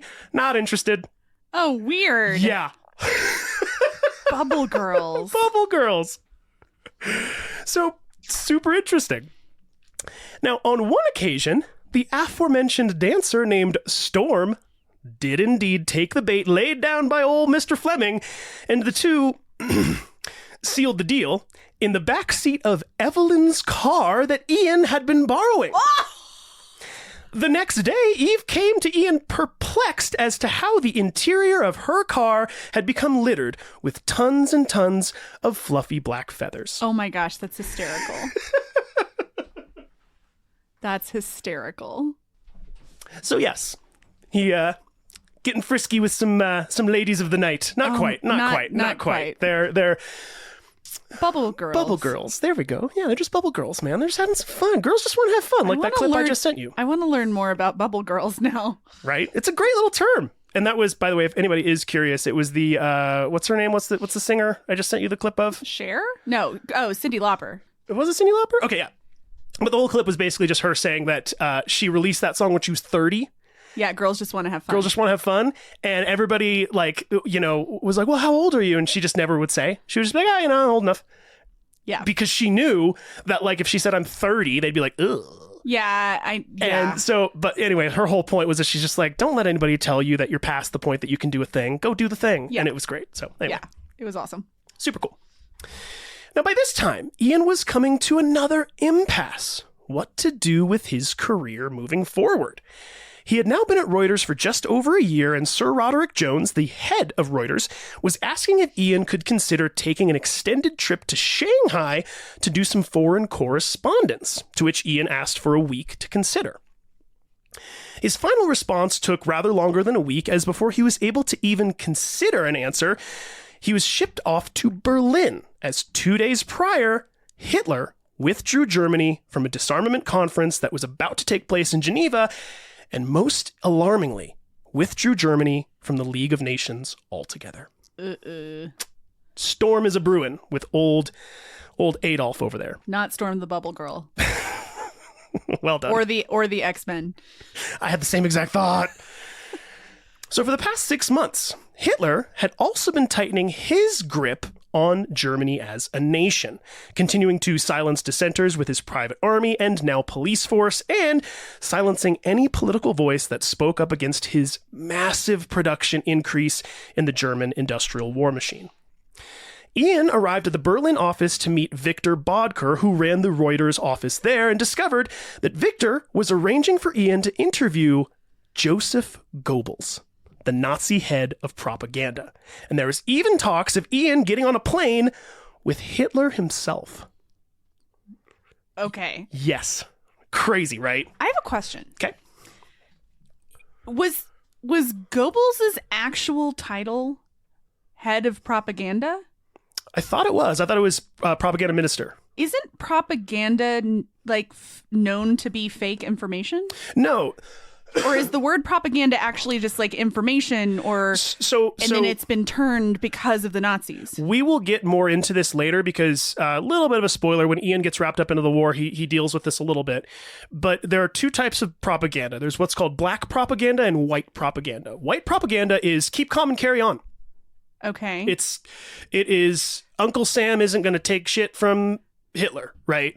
It is yes, we can. It is Rosie the Riveter. That is white propaganda. It is just saying, look, we are great. We're a great nation. Don't be discouraged by the things that are happening outside. Continue to be great. We are better. We are. Trust us. Okay. Black propaganda is, I am going to flood the radio waves underneath the ocean with a fake German transmission that says U-boats were built with cracks. Okay. Okay. So it's literal subversive. Misinformation. Exactly. Okay. But presented as correct information for the purposes of disrupting and causing as much chaos for the enemy as is possible. Okay. So now we commonly will think of propaganda as bad because people like Joseph Goebbels would be like, yes, the proud Aryans are superior. And for them, that's just normal propaganda for the Nazis, right? That's what they would consider white propaganda. But we look at it and we're like, yeah, but your white propaganda is a bunch of racist nonsense. Okay. It's a bunch of anti-Semitic crap. Interesting. Right? I didn't know that about that word. So, because I was thinking like that seems weird to make your title be propaganda. It seems like it would be public relations or something like that. Yeah, and I think that's, to be perfectly honest with you, I would imagine that the term public relations and propaganda were pretty hand in hand for a while. But yeah, so propaganda was, again, it's not just negative. It's a lot of times really meant to look very positive. It's meant to look like, you know, what us Nazis are doing is great over in Germany I know. at the time, right? I guess I know. I guess to me, I always thought propaganda was a word that we used to describe the misinformation specifically, not that it was a word for information. And it kind of like, to me, I don't know. I guess to me, I thought we made, or we, the non-Germans, like, created the term propaganda to describe what Germans did. For sure. But it was actually just a guy that was disseminating information, white or black information, whatever. Correct. And then now it's used more commonly to describe that. Yeah, I think that commonly we'll use the term propaganda when we see something that we don't like, right? Where not to get into it too much because I don't want to get into it at all, but the current state of what's happening, let's just say very vaguely, in the Middle East, it's easy to create imagery or messaging on either side to say, this is why we're right. Right. That is propaganda. It is simply saying, here is imagery, here is messaging, here are words that you can get behind to support the thing that you want to support. That's really what propaganda is. And then, like we just explained, you can turn that into something very, very bad. Right? So you can use it for good, you can use it for bad. Like I said, keep calm and carry on, I would say, is a great example of good propaganda. The definition, it says information of a biased or misleading nature used to promote or publicize a particular political cause or point of view. Okay, I guess that's fair. Because bias, I mean, yeah, because even I our always bias, thought it was biased. So that's why I thought it was weird to have a guy whose title was Minister of Biased Information. Basically, by this definition. And that is a very fair observation. I would just say that if you were looking at it in terms of like, again, though, like American propaganda, Rosie the Riveter is probably one of the best examples of American propaganda that we've ever had. It was this image of the common person in the United States, this hardworking, sexy lady with a, whatever bandana on her head, and she's got her muscle out and her whole thing. Like, that is bias, right? That is saying we as Americans on the ground level are great. We're strong. We're workers. And it was trying to recruit women to the war effort. Exactly. Right. So it's like, it is bias. It's marketing. But in this weird sort of way that I'm like, hey, look, but if it's bias that got people to kill Hitler and get rid of him, rock and roll. I'm kind of, you know what I mean? So I don't necessarily think that it being biased inherently means that it's negative. Yeah, I guess I just had never heard. I just never heard the term in like a title. Sure. To me, it's like the Minister of Bias. And that's kind of accurate, really. And I could be wrong. I could have sworn that was his official title, but if it's wrong, please correct me, anybody. Well, I mean, regardless, he was the head of propaganda. He was. Whatever that his is true. title was. It's regardless of what his actual on paper was. He was the head of propaganda. That's we funny. know that Joseph Goebbels was that. Now, anyhow, to get back into it. No, you're fine. I This is great. love words. No, this is great. Now, all of this, though, him trying to interview Goebbels, him trying to get onto a plane with Hitler, was not to be, as just 1 week after being offered the position in Shanghai, just as Ian was about to sit down and write a letter accepting the position, Ian received a telegram. Not from his lover, Maud Russell, but from her husband, Gilbert Russell. The older one. The older one. Uh-oh. You'll find this surprising. Gilbert told Ian that he had a business proposal for him and that he should come meet him for lunch. At lunch the next day, Gilbert told Ian the tale. Gilbert was getting older, wanting to retire, and needed someone to take over his partnership position at the merchant bank Cole & Company. Cole & Company, by the way, was originally founded by Junius Spencer Morgan, also known as J.P. Morgan. It was absorbed by Deutsche Bank in 1990 and then discontinued as a brand completely in 1999. But Cole & Company was around all the way up until basically 1999. So pretty darn cool. Interesting. Now, the idea was for Ian to start working closely under Gilbert for the next 2 years as he learned the ins and outs of the business, and after that time, Gilbert would fully retire and Ian would take over as partner. Wait, you called this the tale? The tale. That's the tale. Gilbert was telling Ian the tale. He said, here's the deal, Ian. I'm going to retire soon, and after I retire, I want you to come in and work under me for 2 years, learning the business, and then once it's done, I want you to take over as partner. Okay. Tells him the tale. You've never heard that term? I mean, I guess I would think of it as the plan. Well, the tale seems like it's not true. Well, that's an old term. It's what we've been saying for a know. long time. Tell me the tale. It's like what old gangsters Spill would the say. tea. That's what the kids would say. Sure, I know those terms. I'll allow the other versions of it. I just think tell the tale is a fun way to say. I thought he was trying to I thought it was propaganda. Keep going. Oh boy, yeah, no, not propaganda. Just the story of how he would want him to potentially start working. Okay, so he's gonna basically make him be his what is it? Underling, his understudy. Yeah, or his what's it? Pupil, apprentice. Apprentice was kind of the word, but like his successor. Yeah, his heir. Yeah, his heir apparent. Business heir. Yeah, sure. All of those were. I'll accept any of those. Successor. Now, Ian was still desperate to get out from under his mother's financial clutches, and Reuters was only offering him £800 per year to work in Shanghai. Really low. Okay? Yeah, okay. So, being reluctantly guided by his head rather than his heart, he accepted Gilbert's proposal. This left him with the unhappy task of declining the meetings with both Goebbels and Hitler, in addition to composing a heavy-hearted letter to Sir Roderick Jones, turning down the offer to report in Shanghai. Because I was thinking when you said that he was like, I've got to consider going to Shanghai, I was like, that seems like right up his alley. I know. And so then I'm like, it's like a whole new group of ladies, let's say. But again, you have to remember, he broke as a joke, and if he went to Shanghai on £800 a year, he would not be able to live the lifestyle that he wanted to live. Well, okay. All. Well, wouldn't his mother supplement him? Because, like, he's working for the job that she wanted him to kind of go do, kind of. I mean, yes, she probably would have to an extent. All I'm saying is it's an adventure, and it seemed like he would have wanted to do it. So I'm actually surprised he didn't accept it on the spot. And because he didn't accept it on the spot, then he got this other proposition, and it turned out differently. And it's interesting if he'd just been, like, impulsive and said, I'll do it. Let me read this to you because I think talking. No, I love it. I love it. Please don't stop talking. But this will give you some insight into kind of what was going on here. So Ian did later write that his time working at Reuters as a journalist was, quote, the most exciting time of my life, and that it was at Reuters that I learned to write fast and, above all, to be accurate. In his resignation letter to Sir Roderick, he did express his deepest gratitudes in giving him a chance when nobody else would.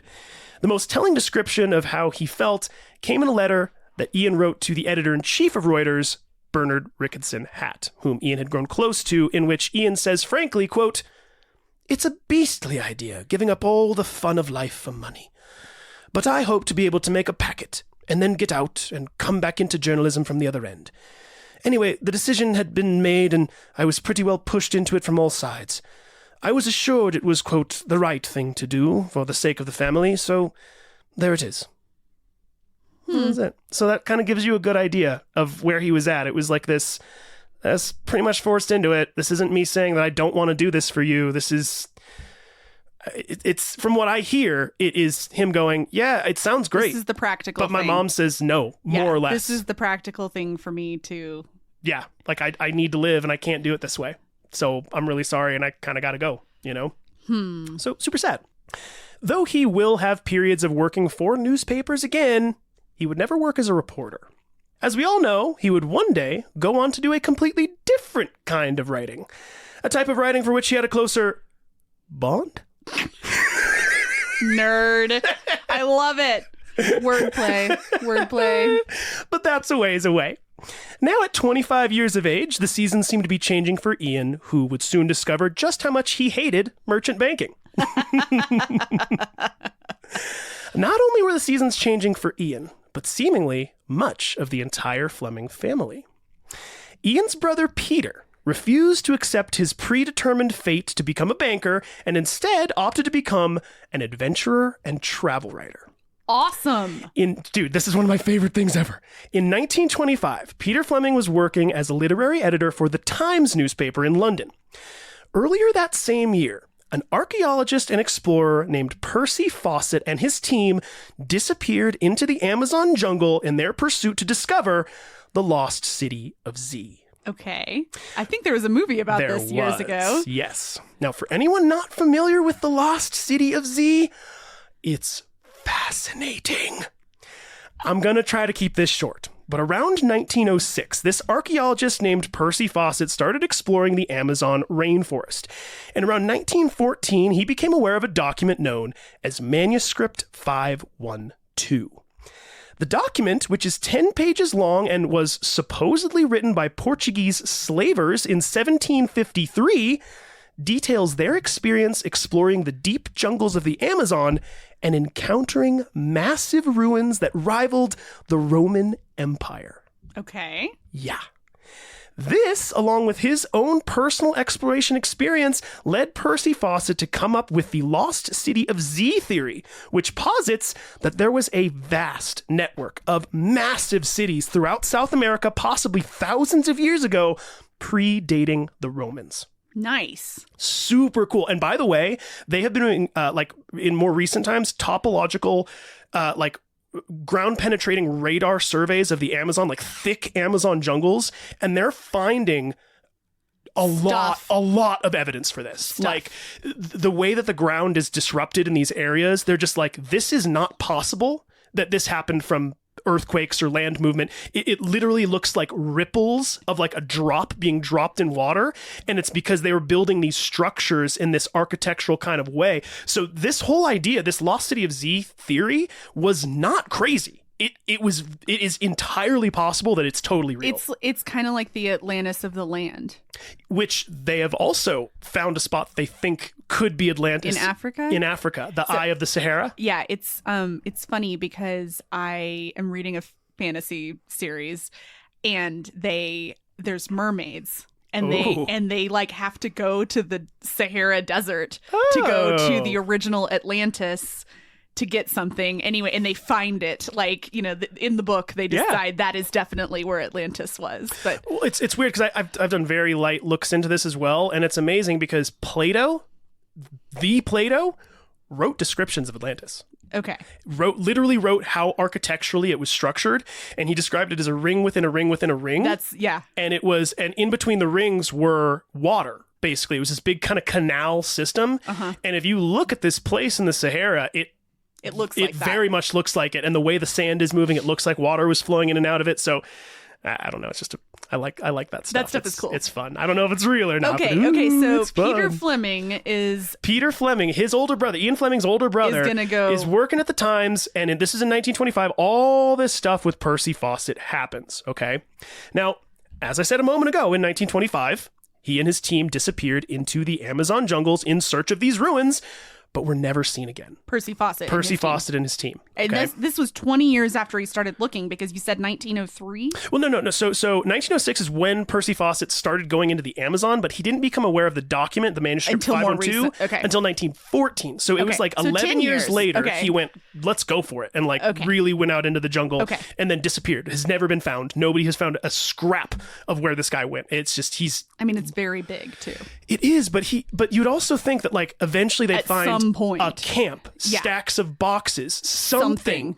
Nothing. Okay. He is gone. It is, nobody has been able to find a shred. Or maybe he went and lived underground with the people that are there somehow, and then his descendants are living under the ground as ground people. Okay, so Peter Fleming is going to cover this. So fast forward about 7 years, in 1932, still working at the Times, Peter noticed a small ad seeking volunteers to travel to Brazil to rescue Percy Fawcett and his team, or at least discover their fate, which is probably the more likely of the scenario after 6 years of waiting around for these guys.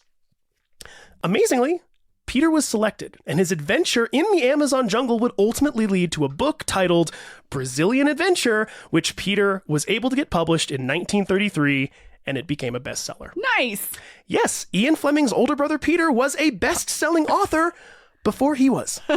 So I guess writing runs in the family. Runs in the family a little bit, right?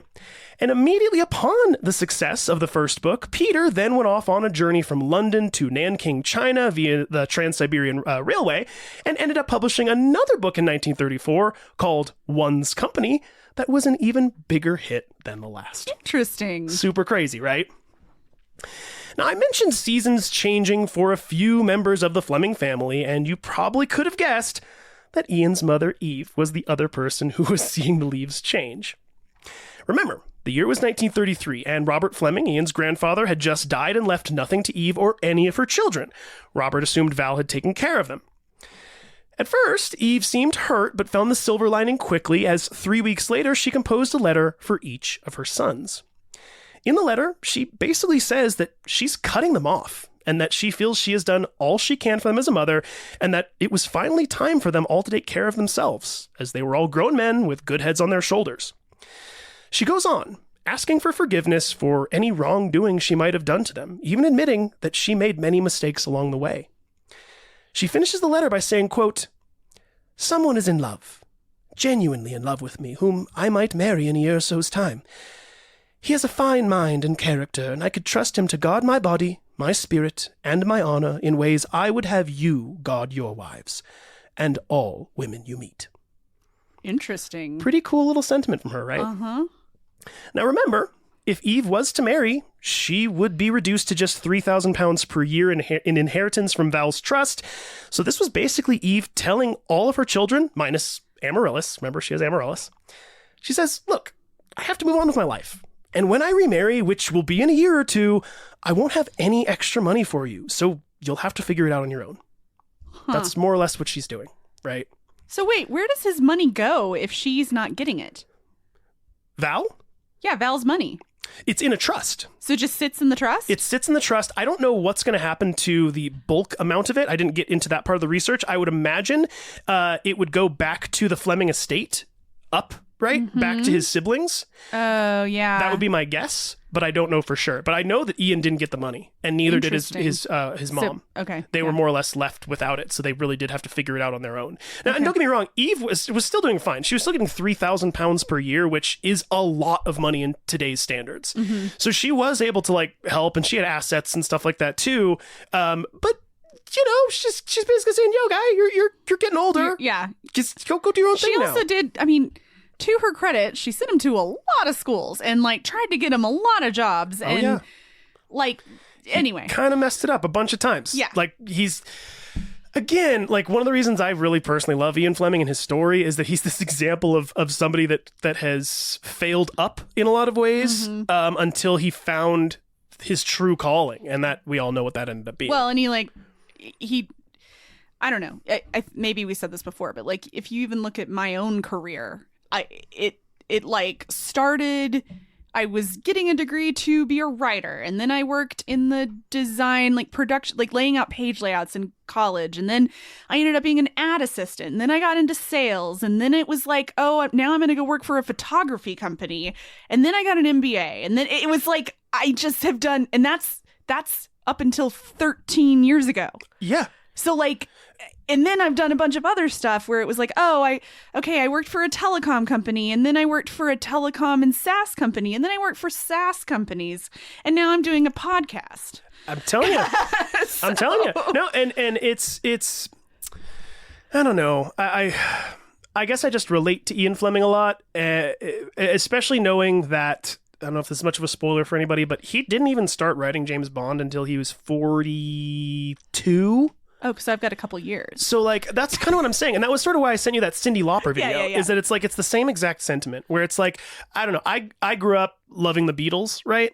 And when I learned that George Harrison wrote All Things Must Pass, the entire album, when he was 27, 28, it's like...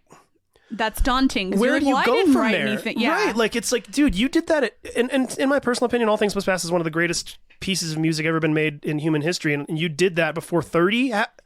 How? And so it was easy as a young person to get it in my mind that if you hadn't accomplished by that point, you failed. And that's just not true. And on the flip side, my friend Jordan's mom, Karen. Hey, Karen. Hey, Karen. I don't know if you listen. She decided to get her law degree at 40, and now she's a district attorney in Montana. Go, Karen, go. Yeah, after doing family law for a lot of years, and then she switched. Love it. So, you can always reinvent yourself. You never know. You can always make new options. Now, for 2 years, Ian sat in a tiny office at number 11 Throgmorton Avenue, which is not far from the London Stock Exchange, observing Gilbert Russell and signing miscellaneous paperwork on Cole and Company's behalf. There he slogged out the hours, patiently waiting for the June 1st, 1935 deadline where Gilbert would retire and Ian would take over. It was a drag, to put it mildly. Ian liked the money, but he absolutely hated the work, finding it boring, and by early 1935, Ian seems to have gotten cold feet in the matter of taking over his partner. So rather than continuing on the path of merchant banking, he instead decided to accept a position as a stockbroker with a company called Rowe and Pittman. Again, what are you doing, dude? Like, it's just, okay, that didn't work after 2 years, so you're just going to jump? I have a question. This man was the husband of a woman he was having an affair with? Uh-huh. Did the man know? Nope. He literally was like, my wife loves this guy. Oh. He seems great. And not only does he seem great, really likes he's him. around the house, and boy, he's got his head on his shoulders. He's got a good brain. I like this kid. He's always chipper. Let me tell you what, buddy. I'm going to do you a favor. Oh, because you have given me so much joy in my life, friendo. You and come work under me. You come work under me, like you've been working under my wife for a while. But and then after you're done with that, you can take over as partner for my baby, my merchant banking company. Oh my gosh. Not knowing that the entire time he was sticking it to his wife. That's so terrible. It's really terrible. I mean, I didn't say Ian Fleming was a good man all the time. I know. I mean, honestly, like, we see Bond. He's a womanizer. Yes. Like, we know that, and we still love him anyway. But like, yeah. Okay, I didn't know if it was like some sort of like, oh, you make my wife so happy, I guess I'll reward you. That's exactly what it was, but not knowing the true extent of the situation there. Yes, whole lot of yikes right there. Yeah, no, I didn't make a big point of saying that, so I'm glad you brought it up. But that is, yes, it is literally the husband of the woman he is sleeping with for a very long period of time. The husband's like, bro, I love you. You should be partner when I retire. So then he blows that up and he goes and becomes a stockbroker. He then literally gives the guy the shaft after 2 years of training. Oh, I didn't even mean to do that. And says, yeah, no, I don't want to do this. It's pretty rough, dude. It's not great. Okay, so now he's a stockbroker. So now he's a stockbroker, and a really bad one. Like, awful stockbroker. Literally, the chapter in the book that I read is called The World's Worst Stockbroker. Yeah. So it's like, again, everybody, like I'm not saying he's a good man, but he can be a very good man. He really, like all of us can be really good many times, and then we can be really bad at other times. We've talked about this many times with Victoria and Mabel, and people are they're like ogres. They have layers. People are people. You know what I mean? It is, but again, it's still a fun story, and it's still very interesting, and it's very fascinating. Anyway. Now, once he officially moved over to being a stockbroker, Ian quickly found that this, too, was not a career suited for him. He thoroughly enjoyed the business lunches, the fancy hotels he stayed at for business trips, and the expensive bottles of champagne they would treat clients to after nights out on the town, but he again hated the actual work. I could have told him that. Right?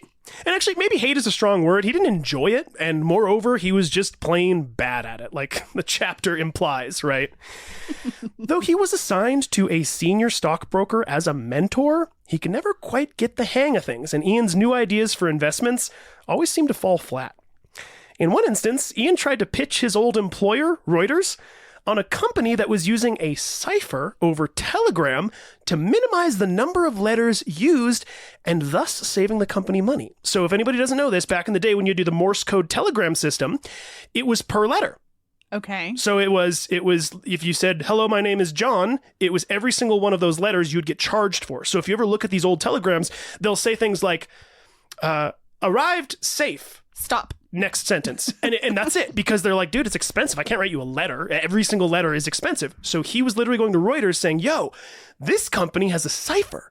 So you can put in like, hello, but that's actually going to be 3 characters. That'll be H42. And that's the code that they can transfer it in the other department. It's going to save you a bunch of money. I mean, it's actually not a bad idea, but it's shorthand for Telegram. I mean, you're making it even shorter, I guess. Like, in theory, it's not bad. Keep going, because you're making a face like it was terrible. No. I'm going to tell you a fun fact before I go on to this, by the way, because I was obviously doing this research and I was going, oh, yeah, well, I guess. But wouldn't that change, though? Because the Morse code, some were 2 dots, some were 3. Wouldn't that affect how that was going over in the Telegram system, right? Uh-huh. So I'm looking at the Morse code things, and this has nothing to do with Ian Fleming, but I'm looking over them and I'm seeing the different letters, and I'm reading the description, and I want to say, and if you want to Wikipedia this, you can, but in Morse code, there's the long sound and the short sound. Mm-hmm. Dots and dashes. It's dits. That's what they call it. Okay. I think it's dits and dashes.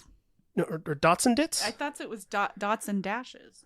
I thought it was dots and dits, but I could be wrong about that. I thought it was because I was looking at it, and I'm looking through the alphabet, and I see the letter I, and it's dit, and then I see the letter M, and it's dot, and I went dot, dit.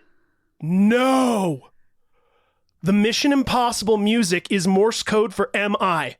Are you kidding me? Bop, bop, bop, bop, bop, bop, bop, bop, no. bop, bop, bop, bop, bop. It is dash, dot, dash, dot, dash, M-I.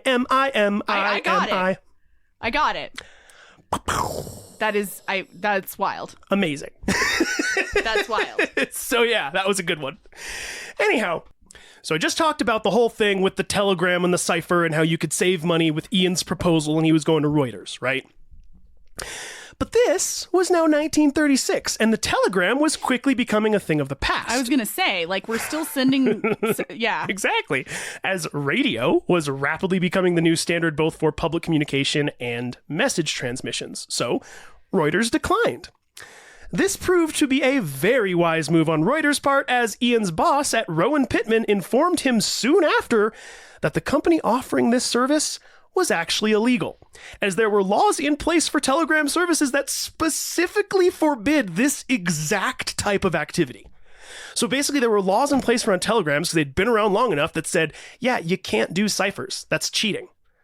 Because they're trying to keep their money, because they're already obsolete as it is, or they're trying to maintain the economy of it, right? Yeah. They're basically saying, like, these companies had to build all this infrastructure for these telegrams to work, and if you come in with your cipher, you're undercutting their business. Yeah. It's not fair.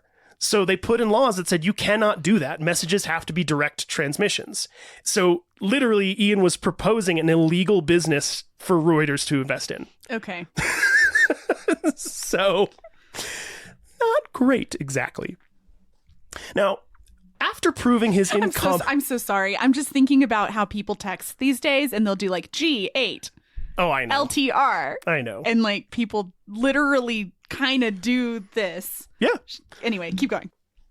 Now, after proving his incompetence as an investor, he was soon put in charge of the monthly newsletter, and his coworkers all got a good chuckle when they read one of Ian's first articles, which detailed his thoughts on why risky investments like Chinese stocks and Argentinian railways were actually better ways to go, as their returns would be far more lucrative. Even though like the risk is insane. But the higher the risk, the higher the reward. And that was his point. And they were all just like, we get this, dude, but that is not how you do stock investing. It's like, okay, fine, we can do a little bit in that, but not much because we'll lose. What a funny, I mean, is it a demotion? He also has training in writing. So writing the newsletter actually makes sense. I know. And but honestly, why they did it is because he was such a bad investor that they were like, dude, just they could have just go do the fired newsletter. him. Yeah, but like... That's what it would happen now. It would, but you also have to remember that in this time, there was a lot of propriety, there was a lot of... we've acquired this person, and this person is a very good person to just have. The cost of acquisition of getting the guy and training him up and doing the things, they've already invested a lot in him. Not even just so that. The name Ian Fleming, that was important. That was, people knew who Ian Fleming was. He had a good family line. So to have him working for Reuters, they were like, yep. Or for the stock company. Oh, pardon me. Yes, he's way past Reuters at this point. For the stock company, for really any of the companies at the time, that was a deal. That was like, oh, you are a person of note in any way. We're going to give you a lot more lenience on all of this stuff, a lot more chances, a lot more opportunity. That happens today too. I know. That's so nepotism. Okay, keep going. Who knows?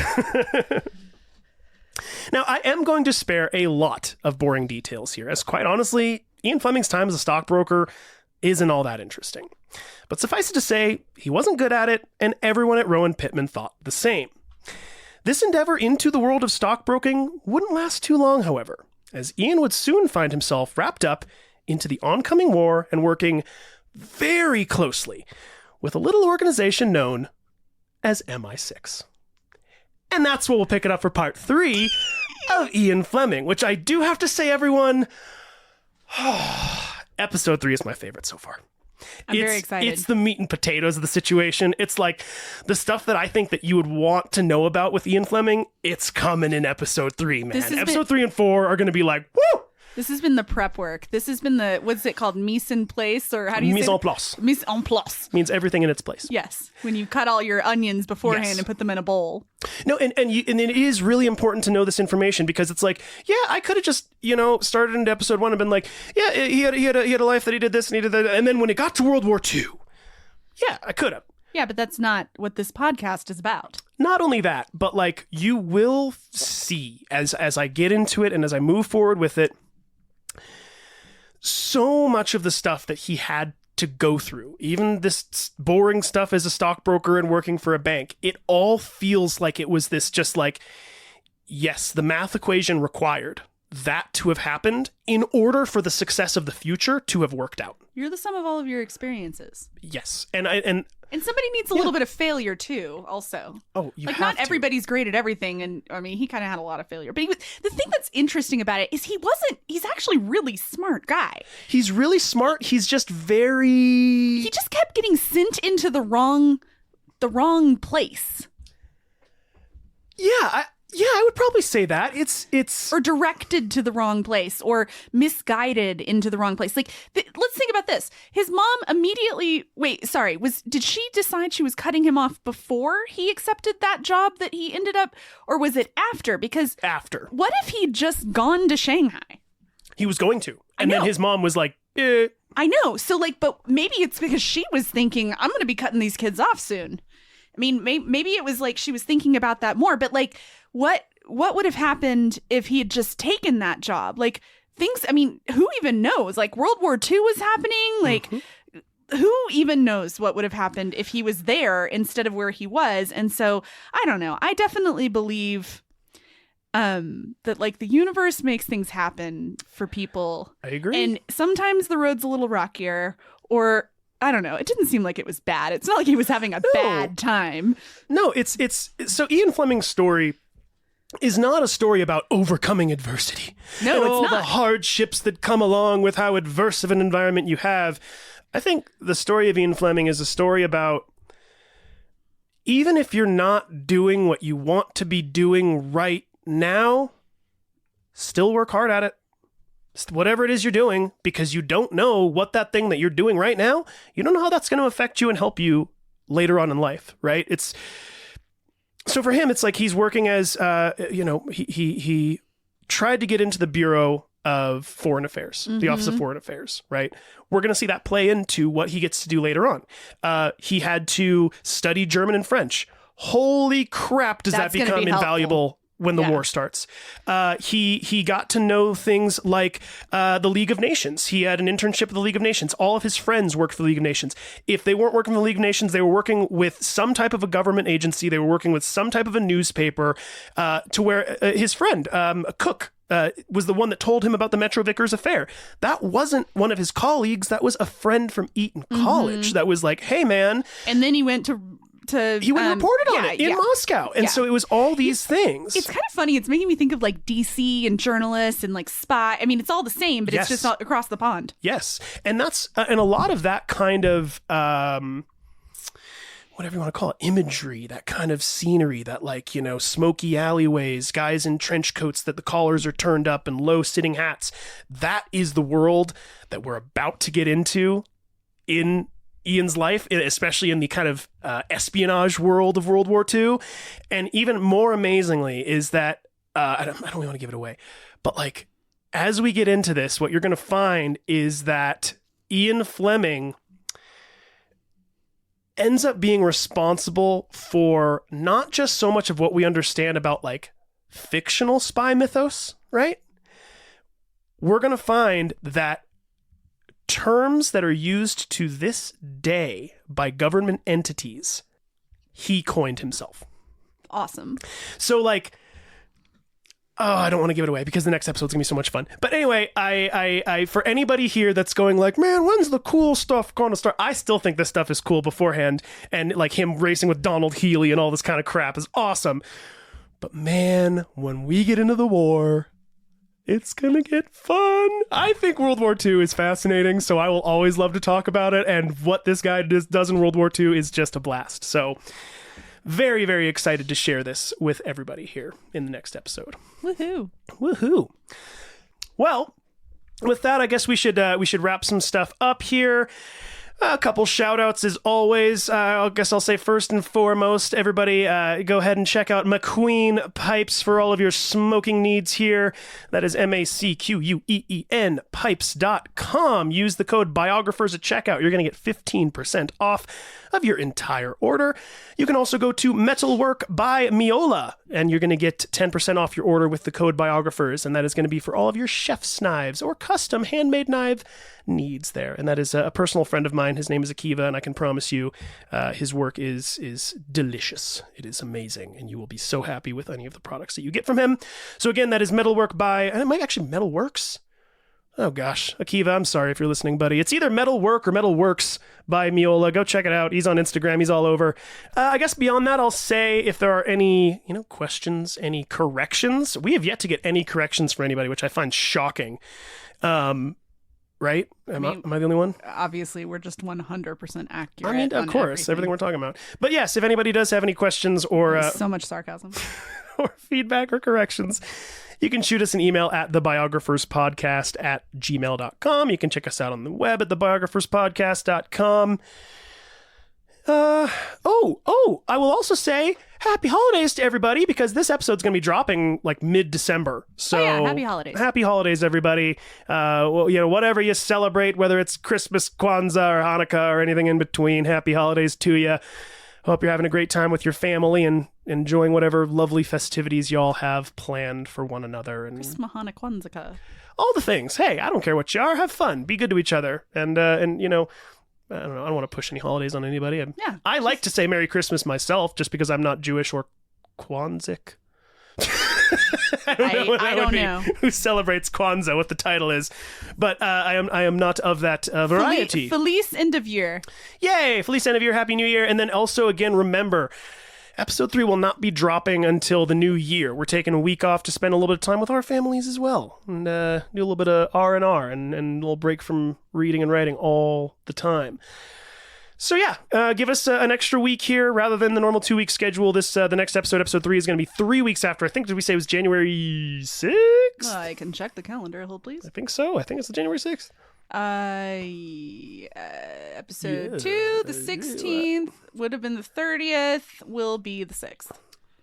I need to update the calendar. So yes, I was right. It will be dropping on January 6th. So again, for everybody looking forward to episode 3 of Ian Fleming, that's going to be dropping on the 6th of January, 2024, which is crazy to say. Goodness. What? Okay. I just have a little anecdote. We'll never get off this episode. I don't care. Tell me. Okay, so I've been cleaning out a bunch of... Aaron and I have been cleaning out a bunch of stuff in the basement. We had these boxes that came from my grandmother's house that had stuff in them. Like, we were cleaning out her house 10 years ago, a decade ago, when she moved into an assisted living, and I had this box, and I had some glassware in it. So I unpack it the other day, and we take all the boxes, we put them in the recycling bin. And then I'm standing by the recycling bin, and I look, and I see this shipping label on it. And it's kind of like, looks like it's typed almost. And okay. It's old school looking. And I'm like, oh, that must be from like the 40s or 50s or something. And in the date field, it has a, like, you know how you used to have something that you would be writing on and you'd fill in the year so that you would print it and then you'd write on it and the year wouldn't have to be filled in because it's pre-filled in. Yeah, I think so. And the pre-filled in year was 19. And I was like, this box cannot be from 4 years ago. Sure. It was a cardboard box with a shipping label from 1919. Dang. That I unpacked. Now, other stuff had been in there. Yeah. But it was so cool. And then it said the declared value of the stuff in the box was 35 cents per pound. And it was a glassware company. But I was just thinking, when you said awesome. 2024, I was like, oh my gosh, that's 105 years ago. Yeah, dude. It's crazy. Holy moly. That was totally a random note. Okay, I love it. Time is going by so fast because as a elder millennial, I'll have to say that it is the year 2000, 2000, and the 70s were 30 years ago, and the 80s were 20 years ago, and that is what is happening.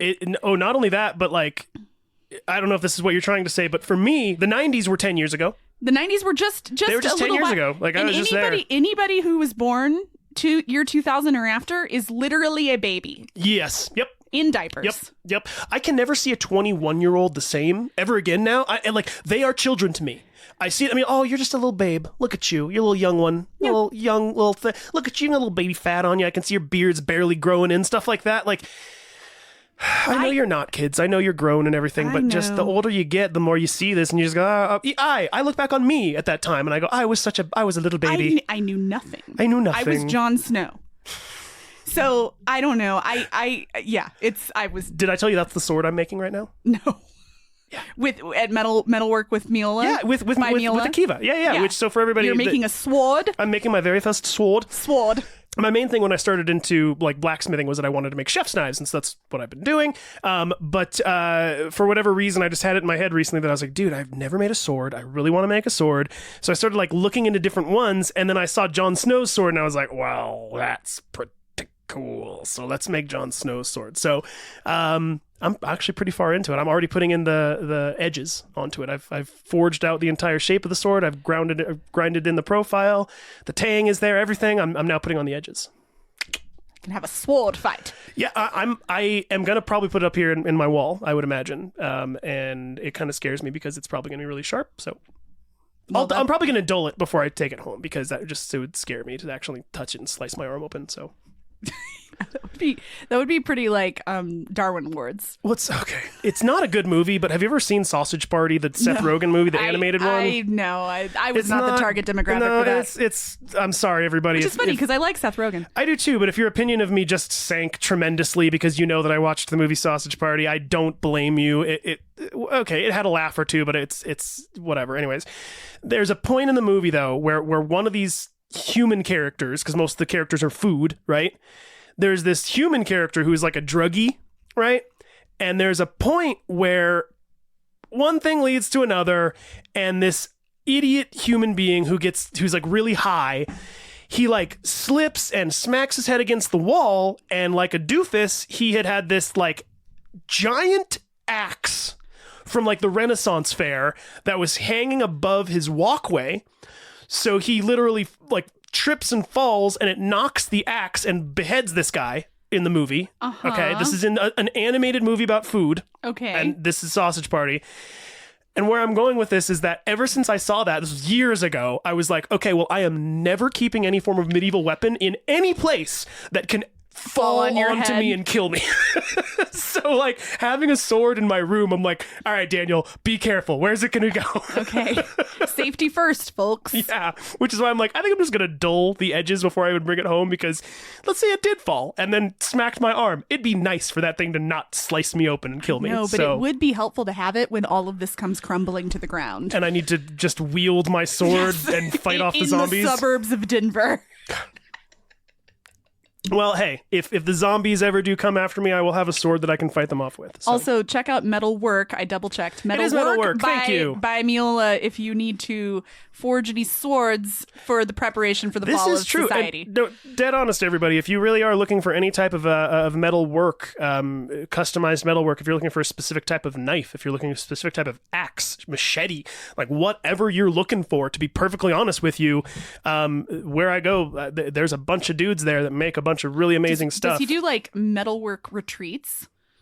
He does classes. I know, but like we're just people in the northern Colorado area but they could like come in from, Pennsylvania or something, and they could just, he doesn't, but that's a cool idea. That would be like a weekend. And I was about to say a guy's weekend, but I don't know. I want to make a sword maybe. Dude, there is a woman who forges out of where I forge who's, I don't even want to guess on her age, but she has gray hair, and she's a freaking badass. And dude, it doesn't matter what you are. You can be anything, and you can be a blacksmith as long as you want to do it. It's no discrimination at all. I've kind of been wanting to learn how to weld, but anyway, they teach welding classes up there. So maybe I should be going. I mean, maybe I should go. You said you and Aaron wanted to do it, so I would love for you to come and do it at some point. It's a blast. I love it. I just had him, one of the guys, this is a guy named Otto, he made me my own hammer. Did I show you that? No, but we can post it on the website. This is Daniel's forging hammer. We have got to stop talking because this is the longest episode of the Biographers podcast. Well, we had a little tea break in the middle. We'll get to cut out, so this might not break. be as long as we think it is, but we should go. So everybody, thank you for listening, and have a great holiday season, and we'll see you, I guess, in the new year here. We'll talk to you next year. Oh, I hate you just a little. I could not help it. All right, thanks everyone. Bye. You've been listening to The Biographers. For more information, please visit thebiographerspodcast.com.